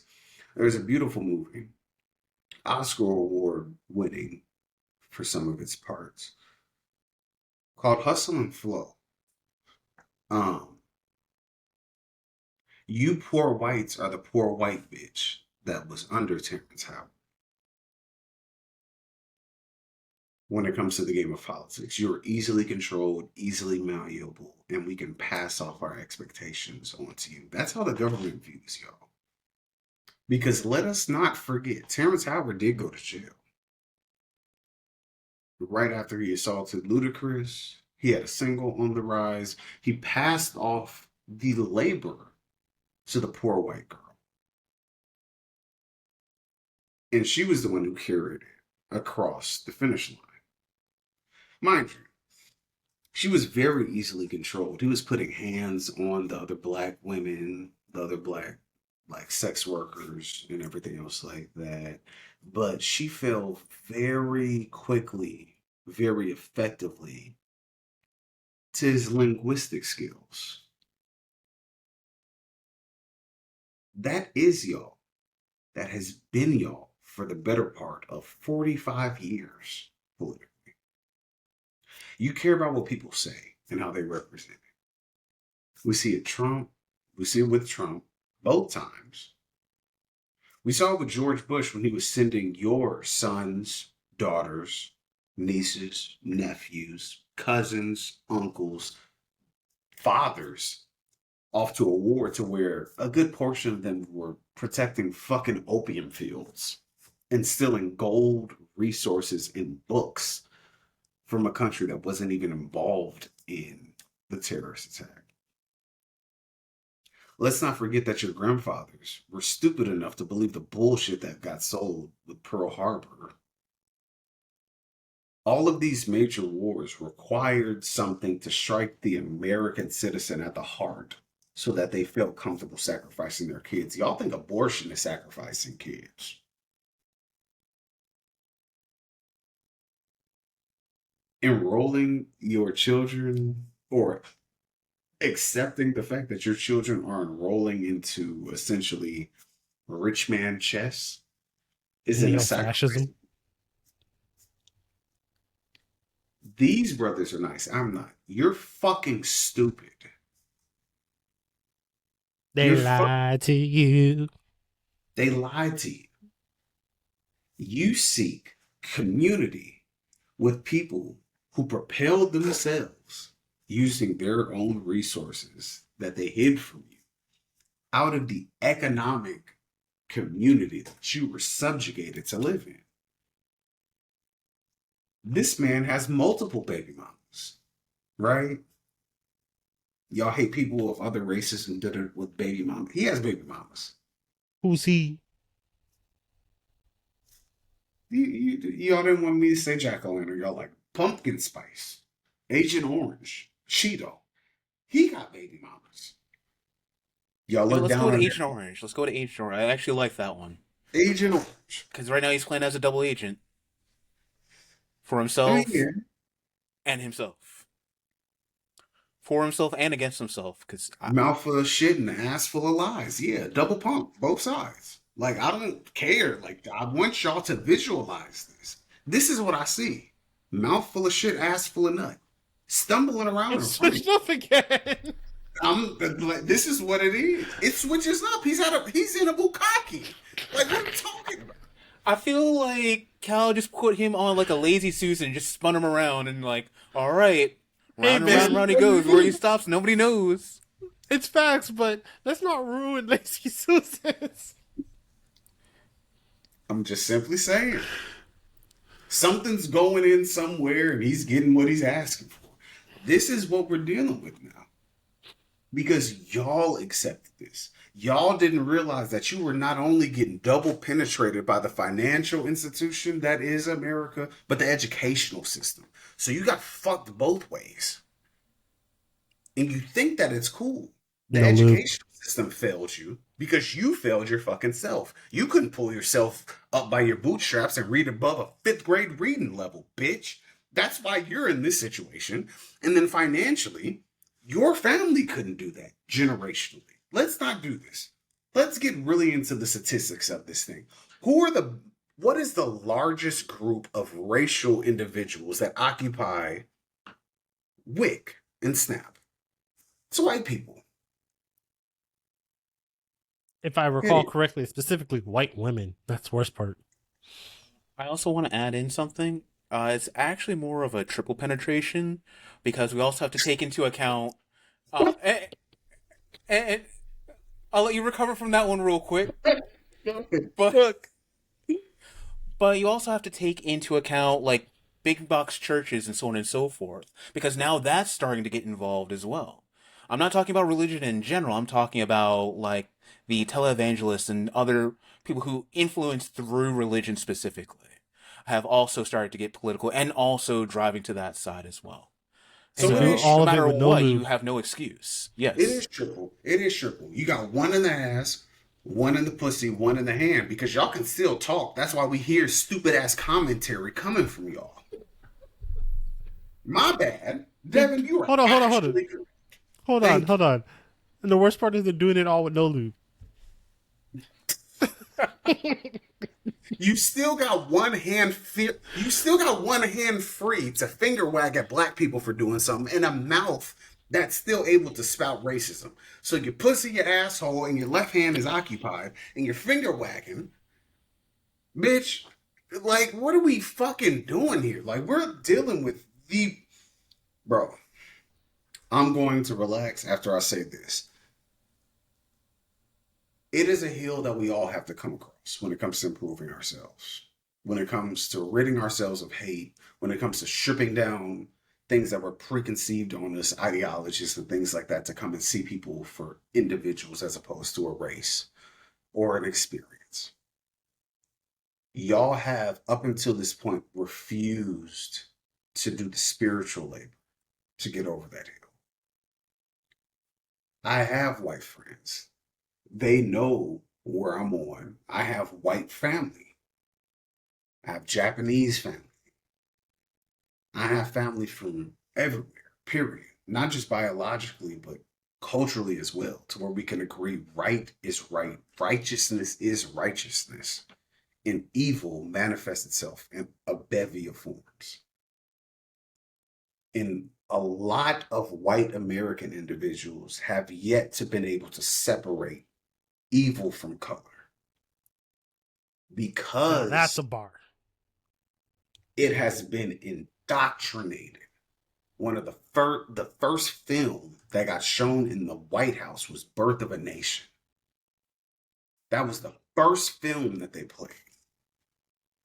When you look at how we've been personified, characterized, and manipulated, you have to realize that we're coming from the standpoint of fighting for humanity. You are coming from the standpoint of fighting to be above colored people, not just black people. And this is where the deconstructions need to happen. We've done enough work.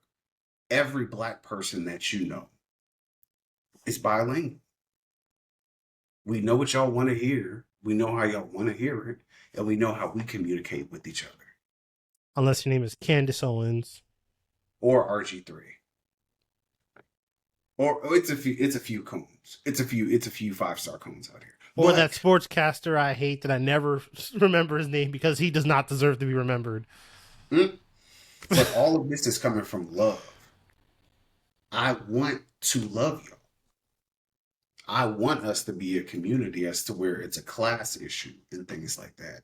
But y'all are trying y'all damnedest to be separate from us, yet viable for our support when the shit gets rough.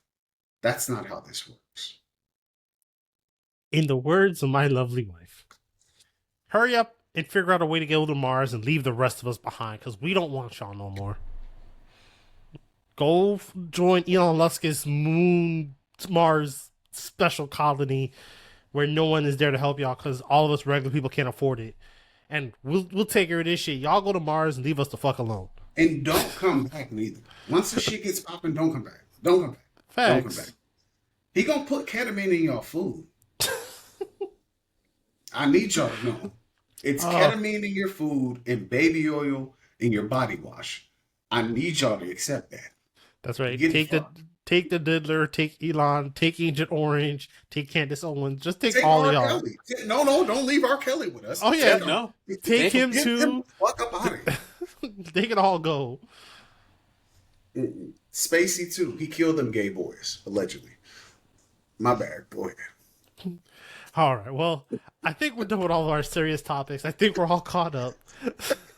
Any last words, Devin, before I move on to some more lighthearted affair? No. Honestly, with the baby oil, I'm ready to slip out of here.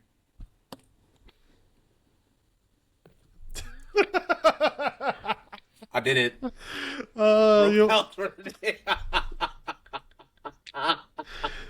This is what happens when we go too long without shooting an episode. All of us are just like, all right, we got to fire these jokes off because it's been too long. Life has been rough. There's no outlet. Yeah. All right. So, roughly 3 weeks ago, 3 to 4 weeks ago, Ironheart came out. I'm just going to keep it simple. What's y'all thoughts?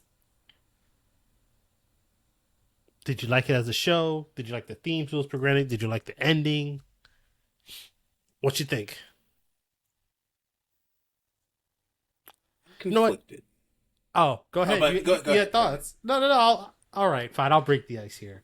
So, I like the themes of the show. I even liked that at the ending, she fundamentally doesn't even really learn her lesson. I actually like that. Because one thing I am tired, and unfortunately this is a somewhat serious topic, is that black people in movies can't be flawed. We either got to be damn near perfect or damn near evil. Like, we are not allowed to have flawed characters. And in a perfect world, of course, we're in the dystopian timeline, so it's not perfect. But in a realistic world, we would have all types of characters, and we would be allowed to be more flawed. Riri Williams is a brash, flawed, intelligent character who has yet to learn her lesson, and hopefully her story continues in other works, whether it's a second season, this new quote-unquote Avengers movie that's coming out. I just want us to be able to be like, yo, that's some fucked up shit you went through. You haven't figured out how to resolve it yet, and you're still making bad choices. Because we gave Tony Stark every terrible choice in the world, and no one said shit. Riri does like 3 bad things, and she's a terrible character. How about she's flawed? Like, people.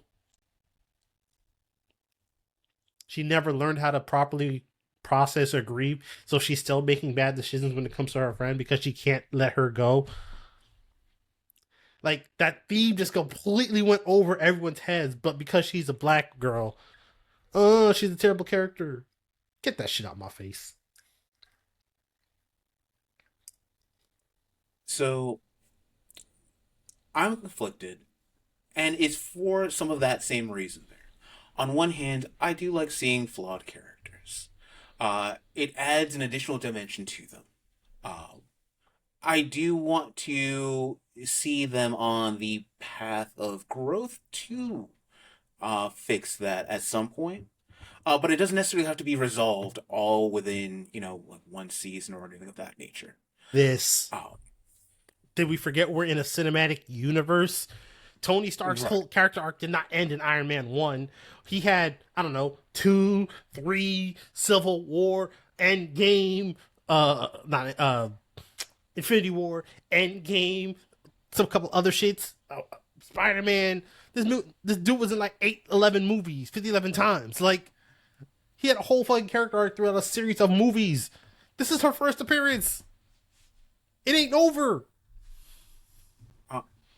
I will say that as a flawed character, flawed in a way that kind of reminds you of Iron Man and of Tony Stark, in a sense. I would have wished that she saw that as well, that similarity, especially with the line where she was saying that, Tony Stark didn't have to go and work for what he got to and so on and so forth, which I don't necessarily agree with that, but from a flawed character's perspective, then yes, that makes sense that you would think that. But I would have at least liked her to have realized, there's some similarity there. Not necessarily resolve all of that, but at least recognize that. I have a rebuttal to that, but Cal, go ahead if you have any thoughts. If you want to go first. This ties back to the literacy thing for me because being functionally flawed is a great writing device for people who are putting stories together. Devin, what you said, Tori, you said, I don't necessarily agree with what she said. Like Iron Man didn't become Iron Man by being a billionaire. Her saying that, she's not entirely wrong, but she's not entirely right, which is functionally flawed in me, from my perspective. Because there is a level of, yes, he was very intelligent, don't get me wrong, dynamically intelligent when it comes to the Marvel Cinematic Universe, when it comes to the Marvel comic book universe, absolutely. But there were certain things that he was granted access to as a result of his family success and things like that. Period, point blank. There was like getting the highest levels of education and things like that. And the only gate that a gatekeeper can guard is financially intelligence in America at the time when Tony Stark became Iron Man initially, when he was initially like, "Oh, I'm getting into the family business," that was gate kept by access to money, power, influence, and things like that, for him to at least even be around things like that. You see what I'm saying? Like literal rocket science. Like if the family is of rocket science understanding, blah blah blah, means access, blah, blah, and you're picking up a company, like yeah, part of it is like part of him getting there is him being Tony Stark and being him being the child of these individuals, but he was still intelligent enough to build upon that. You see what I'm saying? Add that knowledge to it, blah blah blah, so on and so forth. um and that's where it's that mixed bag of it being like you can write to an informed consumer or you can write to be easily accessible, and that's where I'm getting like, I knew that that was going to be a knee-jerk reaction because of the temperament that we're in right now, to where like a bunch of these people who voted for old boy are like DI hires, no black pilots, da da da da da da, and it's like, well, she's figuring this shit out.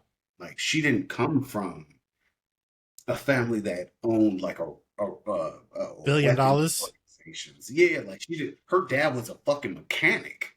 You see what I'm saying? So she's Her able. stepdad was a freaking mechanic. We don't even know anything about her OG dad. Like, You see what I'm saying? So I'm like, that's functionally flawed in my mind. Like being a writer myself, an aspiring writer. I'm not there. I don't have things published like that yet. You know, anxiety, depression, fun shit. Comes So with the territory, yeah. it's I'm looking, it's like, oh, I could work with this if I was given this character. That's an easy arc to like put her on. And from my standpoint, when it comes to public perception and everything, it was more so a failure to launch because of where we are when we are. Because it's like this was a good character. Because at the end of the day, you had like Tobey Maguire with Spider-Man, Garfield with Spider-Man, then you get Tom Holland. And you got Tobey Maguire as to where it's like he was functionally flawed for all intents and purposes. He took his family for granted. Like he took Uncle Ben and Aunt May for granted for the most part. He took Uncle Ben being there forever through his bullshit for granted. And his own negligence, you see what I'm saying, cost like Uncle Ben his life. In another iteration of the Spider-Man universe, old boy's negligence cost Aunt May her life. You see what I'm so it's like, we can work with this, but I feel like a lot of people took what they saw and immediately was like, we already don't fuck with no black bitch in Tony Stark's place. And it's like, whoa, whoa, whoa, calm down. calm down, and then retrospectively giving this halo effect of fucking Tony Stark. That nigga popped up in the Middle East and was killing niggas immediately. Immediately. Like killing people who were trying to defend their own shit. Like their own land and everything. And I know y'all don't fuck with this because y'all don't fuck with Palestine and shit like that. But he was out here, bro, he shot a fucking bomb at a tank. Well, to be fair, he did. To be fair, as far as the story is concerned, the greater message is correct. As far as the story is concerned, he was killing the 10 rings, which they're technically like a magical military organization, even though the ones we found were fake, because then Shang-Chi not retconned, but showed us the real 10 rings. But the whole point was he wasn't actually killing them, he was actually saving a bunch of them. So but the greater message is there. The greater message is there. But yeah, it's just technical. Their argument when it came to her was, oh, she played the partner man's death. She's a murderer. Oh yeah, so that was some bullshit. Easily as that can be said, it's like you out here killing poor niggas in the Middle East. If you want to simplify it down to that, then let's simplify it down. So it's like, no, this is dumb, and I feel like this is great because we live in a beautiful like transient state where it's like legacy characters are being shown before us, like the transference of the mantle. And as we saw last bar, as we saw in our generation, we saw like episode 1 happen, and then like episode 1 Anakin wasn't the same as episode 2 Anakin, and they like bullied episode 1 Anakin into like depression. They wanted him to kill himself and blah blah blah and whoop to whoop. And then you pop up now and people are like, oh, the Rey and Finn shit is fucking ass. They need to bomb this shit. The prequels were great. It's like, I just don't think we're dealing with a literate public. Oh, we're definitely not. And they're always going to revere nostalgia every single time, regardless of the quality of it. But especially when you start to like, oh, Black Widow's not here anymore. Oh, the Thor that you came to know and love may not be the Thor anymore. Oh, even Chris Evans, where Chris Captain Evans, America. Captain America. Mm-hmm. Yeah, with Captain America, and it's like you can't do that. You have to go into it with an open mind and judge the story for as it is. And if you do that, I don't think y'all will be very nice about what you see when you start to judge it from like a literacy perspective. Like, what is the goal? It's not even judging just the story anymore. You're judging the character without letting the character's arc fully play out. Like I started off this conversation, Riri's story, as far as the MCU is concerned, it's not complete, so we can't judge her full character arc. Now, for these 6 episodes, not 4. For these 6 episodes, what we learned of Riri's character is that she's highly intelligent. She's good at using what she has to complete, various devices and her technology. But we learned that she's a rash character. She's smart, but she doesn't fully think things through tactically. And most importantly, she hasn't fully dealt with the grief of losing her stepdad and her friend. So because these things come together, she acts in this way where she doesn't stand. And then she's had a taste of success through Wakanda Forever when she was able to replicate her suit essentially with better technology and better resources. So now she's trying to do that with less resources, so she feels like she needs them. The fundamental problem with her thinking that no one has seemed to fully understand is that she does this comparison to her. She compares herself to wanting to be great like Pym, Stark, etc. But it's not even that she's going about it through like the thief's way. She doesn't know these people's story. She doesn't know what Tony Stark goes through. It's essentially like me comparing myself to like Bill Gates. Yes, he had the resources to start Windows. He was able to just quit and get money and whatever. But I also don't know what kind of back work he did to build everything. So, like, yes, I know he has more resources, but, like, if I wanted to start my own operating system, I don't know where to fucking start. Where he essentially started his own operating system in his garage. He just happened to have the capital because he's a rich white guy. Now, I'm not saying that's right or wrong. I'm just saying that's part of Riri's logic that she has not comprehended. The case in point is freaking MCU Spider-Man. He got to meet and see Tony at the point where Tony was essentially complete. And part of his character arc for the first 3 movies is he's looking up to Tony Stark and realizing that Tony Stark, by the end, realizing that Tony Stark was flawed. And it takes Happy, someone who knew him throughout his whole life, to be like, look, he wasn't perfect. You have to be you, not him. And that's what he's been trying to teach you this whole time. Riri hasn't learned that yet. She's literally starting her journey and trying to treat her like she's Tony Stark's replacement because she's a legacy character when her story hasn't completed itself yet. It's such a flawed premise, which is why I had to push back on you, Devin, when I was saying, when you were saying what you said earlier, because I was like, she doesn't know Tony Stark. It's not like she's in Peter's position where she got to meet him, understand him, and hang out with him a little bit to kind of see behind the curtain. She's basically like, if we were just regular people in the MCU, she just happens to be smarter. So she sees him through this other lens where she thinks all he dealt with was just having the resources, which is why he was able to do what he did. Yes, that gave him a leg up, but he also got fucking kidnapped, which made him miniaturize the arc reactor. If that doesn't happen, the Iron Man suit fundamentally doesn't get made because he doesn't get kidnapped. Like, someone's story is not just one thing, and that's part of Riri's flawed thinking, which is why she does part of the things she does. Well, yes, I do definitely agree on that.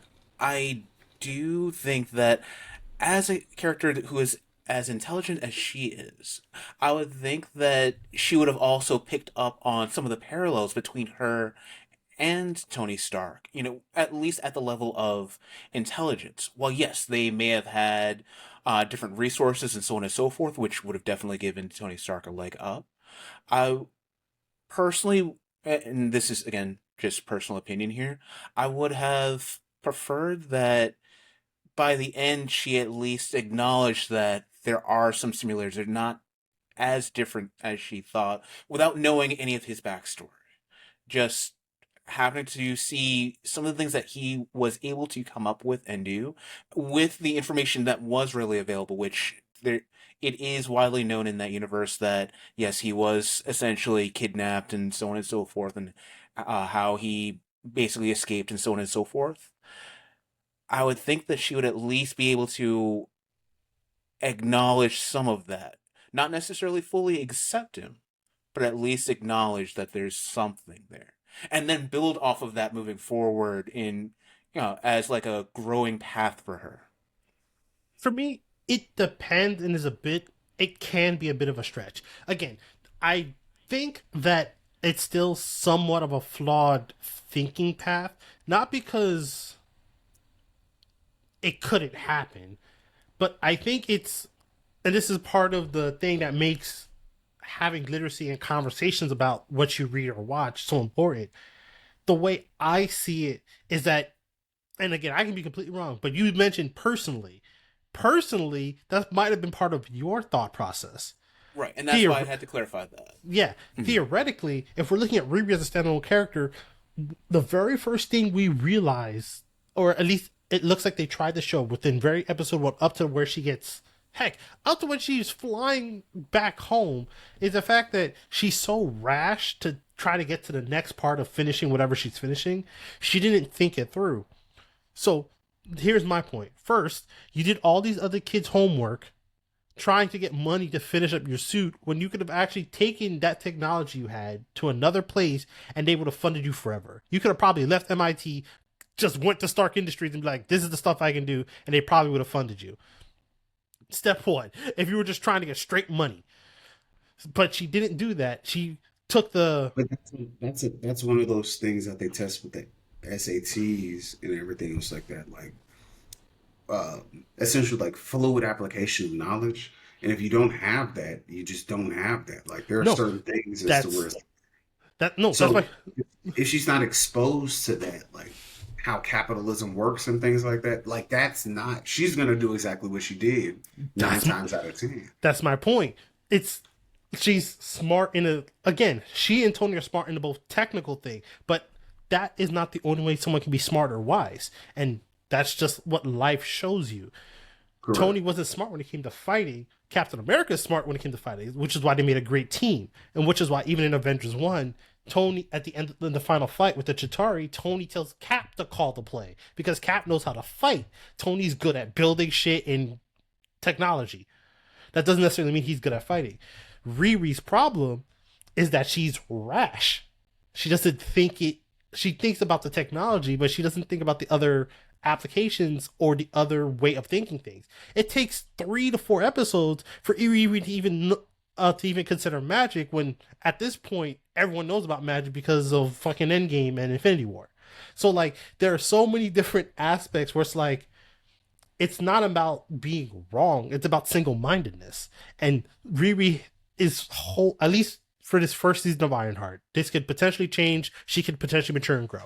But her single-mindedness to, I need to build this suit to prove myself, is costing her her thought process across the board. To the point where she finally builds the suit. You would think this would be a maturing turning point, but now her single-mindedness becomes, I need to bring my friend back, rather than what will this cost me. Yeah, but that's, and I think But that that's that a good point. I think that's great for building the character. that's a that but that's the implication. And this is also like the weird part of being black and enjoying like science fiction and things like that, because sci-fi, like Iron Man is sci-fi, Thor is fantasy. So like the implication that comes with introducing black characters into sci-fi is the survivability versus sustainability. So like it's hard to think about how you will thrive in an environment when the thing on your nose, the thing that you are first confronted with every waking moment, is how will I survive? Period. So yes, yeah, from your standpoint, yeah, it is very short-sighted. It is da da da, da, but that's what you're dealing with a person negating of color, of poverty. They are trying to figure out how they're going to eat later. You see what I'm saying? And how that can matriculate through, like, yeah, I may be genius in putting these things together, but I am fire, like putting out fire, putting out fire, putting out fire. But that's how that goes. When you're dealing with an individual who is like a continuous victim of poverty, that mind state where you're like, oh, I can, da, da, da, da, I can scale, I can step back, scale. Oh, magic is a thing. I should incorporate this and da, da, da, da, and move this around. Tony Stark was able to do that because what fucking struggle does Tony Stark have? Like Not with money. outside of the immediate, okay, cool. We could nicely classify you as a POW. Cool. You got out of that. As soon as you came back stateside, you were back to Tony Stark. You're back to, oh, billionaire, billions at my disposal, blah, blah, blah. I need a cheeseburger. I need some pussy. I need to, and I got an idea I need to get out. It's not, I need to get tuition money now. I need to get room and board. I need to, how am I going to eat? How am I going to, that. I think the implication is there. The writing could have been better to meet the need and to properly communicate that better. Don't get me wrong. A lot of the Marvel stories that we've been seeing for the better part of 6 years at this point, it's been a writing need. Like they need to be able to write better and to better put these people in a better light.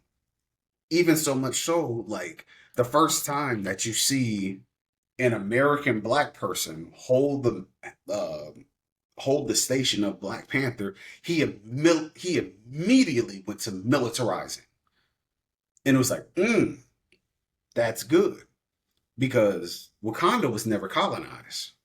You see what I'm saying? So it's like, this is very good. Let's explore this thing.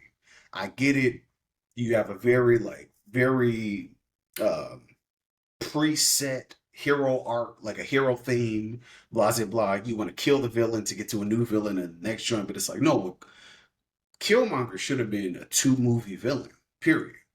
Because it's more so an ideological struggle as opposed to like simply an infrastructure struggle. And it's like y'all kind of wrote him, you kind of streamlined him to get to like the most evil version of himself immediately. And it's like, okay, I get it. I get it. But no, because it's like, okay, not only did the nation murder my father and leave me to die, but they allowed us to be colonized because they had the Wakandan tech and everything else like that since been pimping, since been pimping, since been pimping. You could have saved niggas. You didn't. And I understand his anger, but it's like, no, institutional change, and he would have known that because he was a CIA operative. You see what I'm saying? The CIA has been used to destabilize governments and everything since its inception, since the OSS. So no, you wouldn't have come in and immediately just fucked up some shit and expected to be like the reigning supreme leader. That's not how they do those operations. I said all that to say they could have written her better when it came to like fleshing out the hero's journey. Like we didn't need to get all of that within less than 10 episodes. See, Because I feel like there's a mishandling and a misrepresentation of the character in and of herself. see, Like, and again, this is where I fundamentally disagree. I don't. So, in terms of the writing, I actually think, as far as the TV shows are concerned, this is probably the third best written show they had. In my mind, it goes Loki season 2, WandaVision. I'm not including What If or Agents of Shield because those are a little weird. But Daredevil? You're not including Daredevil? or any of the ones that started on Netflix first. Okay. I'm talking about like Disney Plus, straight to Disney Plus. Okay. To in build that off continuity. yeah, in that, because they brought Daredevil back, but I'm just talking about the ones that started on Disney Plus and they're made. To further clarify, like I think the three best written runs are Loki season 2, then WandaVision, then Ironheart, because what I, at least to me, what I'm seeing that is being set up is that this is not a complete hero's journey. I'm seeing that this is only Act 1, the part where, like that's what I'm saying. They're right. Okay. The writing to me shows that this is just the first part of her story, or else I would imagine ending on a cliffhanger like that, where she basically hugs her friend that she has apparently revived from the dead, and then just ending the story there. That's not a complete arc of anything. All you did was beat the quote unquote current bad guy. That's not an arc. That's just an elongated fight. Like, Okay. so in my mind, this is just the first part of her story. And again, we're talking about the MCU as a connected universe. A lot of these stories fundamentally end off on cliffhangers because for not done. These stories only, in my mind, fully fail is when Marvel either doesn't have a fully trained thought, like we saw with like Inhumans or with the Eternals. That failed because those stories aren't complete. Hell, what fails is Blade, the reimagining of Blade. That fails because they've already put him as a voice clip at the end of Eternals, and y'all weren't even prepared to write out an actual story or a movie for him. That's a failure. This is just an incomplete story that's supposed to put us like, all right, well, here's part 1. This is the first part of her journey, dealing with her essentially being more of a mature person and dealing through grief. What's in part 2? Because we know she's currently aligned with Mephisto. What does that mean going forward? Like, like this is only the first part of her journey. So it's like, where do we go from here? Especially since the Mephisto part has so many connections with like X-Men and then Doctor Strange, a little bit of Spider-Man. Like there's something to be potentially drawn out here. So for me, this isn't a complete journey. So, well, I agree with you on that point. With some of the other examples that you just brought up, generally speaking, when they haven't completed that journey or that arc or anything of that nature, they usually plant the seeds for potential growth in that first act there. And I feel like there are some parts that, while they did set that up, I don't think they set it up fully yet. And I think that's the part that bothers me slightly. I'm not See, saying that the show is bad. I feel like there are some things where I just feel like they missed that mark of See, showing that there's potential for growth. and that's where I agree. Like that's what I'm saying. Like that's fun. Like I agree on that point. I just think the actual theme of the show is being missed by so many people because we're essentially trying to start up a new character that wants to. She, as her own character, fundamentally wants to take over Tony Stark as this technological whiz kid. Like when we look at the other smart characters so far, Hulk is basically chilling on an island by himself. Shuri is dealing with the loss of her brother, so she's basically chilling in Haiti somewhere, trying to find inner peace. Uh, They killed Reed Peter Parker is freaking. No one remembers who the hell he is anymore, so he's basically getting his GED so he can go to college. Like, like it's like she's trying to she herself is trying to potentially make herself the next Tony Stark without really understanding what he did to become who he is. That's what I see from this. And then the rest of the show, while yes, it could be set up better, honestly, they could have just made that ending just a little bit longer to set up the next part of whatever her journey is. That would have been nice. But I think what Ryan Coogler essentially tried to do with this is say this is where her beginning is for herself. We're trying to set her up to figure out what side she is in the future. And I trust him as a director. That's why I'm not really mad Tripping. or Yeah. concerned, or whatever the case may be, because it's like Ryan Coogler is very, very, very good with doing a lot with a little. He don't He- miss. As far as I'm concerned, like there is nothing that especially when it comes to the nonfiction side, that I don't trust him with. Period. Because I've seen what he's when it comes to the fictional side, I'm cool. He could do whatever the fuck he wants over there because I've seen what he's done with nonfiction. And you have a very limited amount of wiggle room when it comes to nonfiction. Period. Sinners, like after everything was done, after his box office run, it's the third highest ranked horror movie of all time. That's original source material. Like I'm sorry. Fuck you and your mom if you disagree. Like that was fantastic. And I'm not even a person that really cries when it comes to movies. I watched that movie like 4 times. I teared up every time that music scene happened. In the club, when it's like the ancestors come in, the genre is bending it, just how it was shot. How it was shot and what we were seeing. It was like, wow, I was moved every single time. And I knew it was coming. I knew it was coming.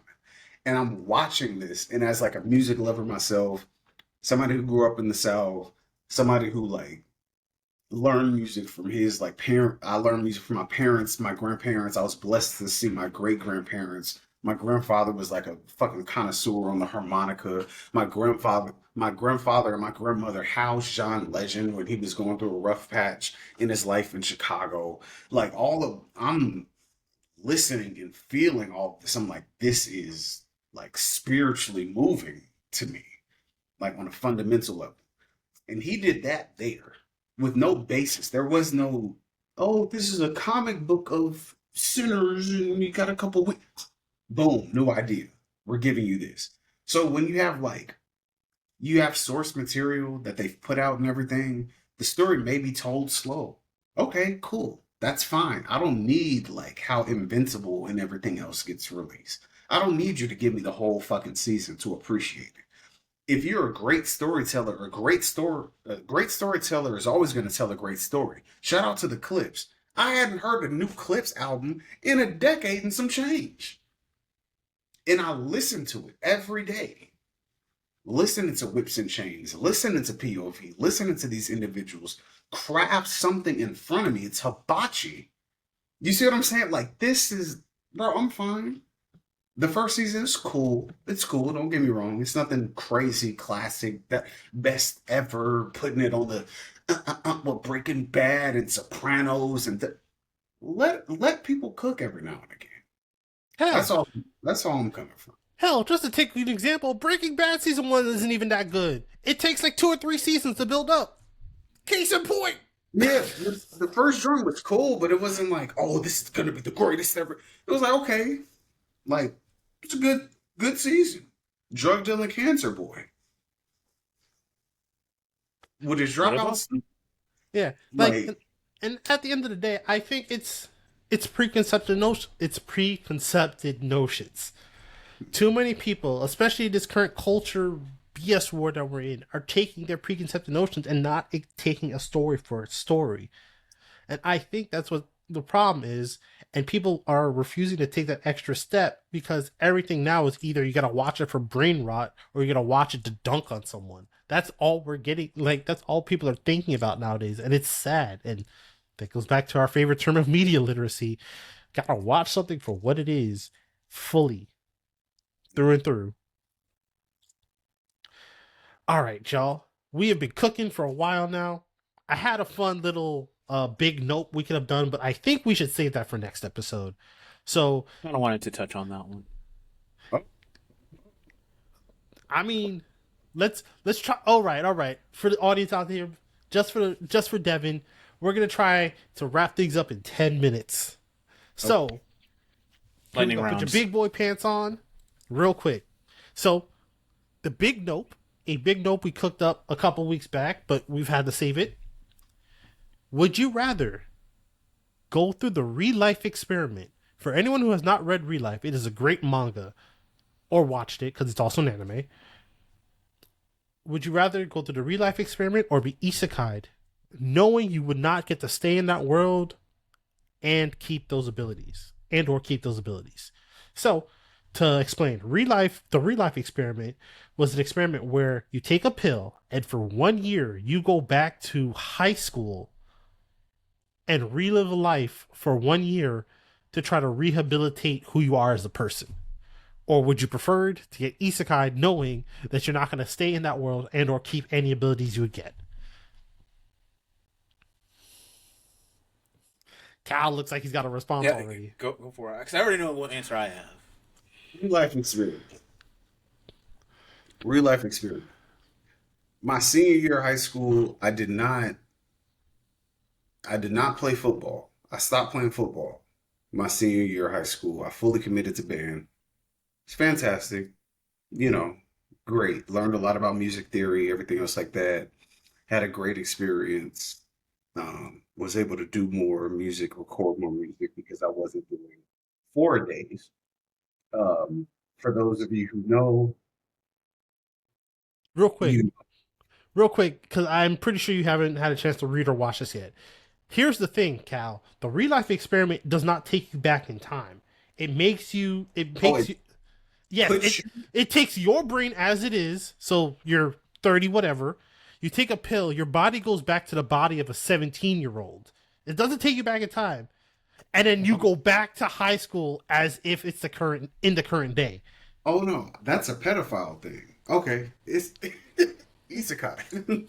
No, I'm not gonna be 30. So what I find interesting is that you assume it's a pedophile thing. You could just not fall in love. You could just go through the experiment as is. I'm a June baby. I'm a Cancer. I get into love situations very quickly. I'm a sexual human being. You're not going to predetermine me for pedophilia. Fuck out of here. Fuck out of here. I'm not doing this. Okay. Well, I'm glad you're knowledgeable within yourself. However, I do highly recommend that you read Real Life. I think you would find that manga, or if you have more time, watch the anime. I would recommend reading the manga because they cover a little bit more, but the anime is very faithful to the story. Like, that's how I was introduced to it. But I would highly recommend you read it. I love that. I'll check it out. To be short, I'm being isekai. I'm not doing this. I would definitely, because I know I'm gonna survive and I'm gonna get to come back. I'm getting isekai into Hunter x Hunter. I'm gonna let my loadout abilities go. I'm killing motherfuckers, bro. I am getting my murder urge off. We got 6 minutes. Devin's gotta go. To be fair, he didn't say that you're guaranteed to survive. He just said that you know that you Okay, won't stay and keep okay. those I'm taking abilities. one. I'm taking the juice box, nigga, Devin. I'm taking the juice box, Six nigga. minutes, Fair, six fair, fair, minutes, six fair, fair. minutes. All right. So, on mine, I too would pick real life. And the reason why is there are certain things that I would like to go and take, knowing what I know now, and see if I could reapply that same logic uh, to that same kind of time frame there, and see if different things could happen. Uh, for me, my high school life was a little odd. So to be able to kind of redo that, particularly like say my senior year, which I was only there on campus for me for half a year before I had graduated. So to live out a full senior year would be a new experience for me and perhaps change how I view other things now. I think I would gain more out of that than getting the true adventure that I'd get out of being isekai'd and not really learning much or being able to bring anything back with me. If anything, that would make me just sit there and want that life more and feel, I guess, disappointed with normal life from that point on, rather than learning something from it. Fair. And for me, um, it's ironic because when I wrote the question, I hadn't really like sat down and thought about it. It wasn't until we started getting ready to shoot that I really started thinking about it again. If I had to choose one, I would most likely pick the real life experiment. Now I have a little more back knowledge on the real life because again, I've read that manga multiple times, and it's one of my favorite mangas the last 10 years. Um, the purpose of the experiment is to take someone who's essentially given up on life and give them a second chance by letting them go through an experiment to basically go through a point in life that is where we're at our most malleable again. And I think I would, like Devin said, I would gain more of the real life experiment because for me, I didn't experiment with life as much as I probably should have in high school. So to have a second chance to try shit again with the safety net of, the experiment to, pay for my food, pay for my lodging, and like being able to like have a safety net to try shit and expand myself as a person. I think I would gain more out of that than just being isekai and becoming essentially demigod fifth. I don't know, but you know, me personally, I would probably take that. But getting isekai is also a fair answer because the reason I came up with the question, it's about how do you learn and adapt to new situations or have a chance to take a second chance at situations. I think that's why I really liked coming up with this question because it's about what do you do with a second chance.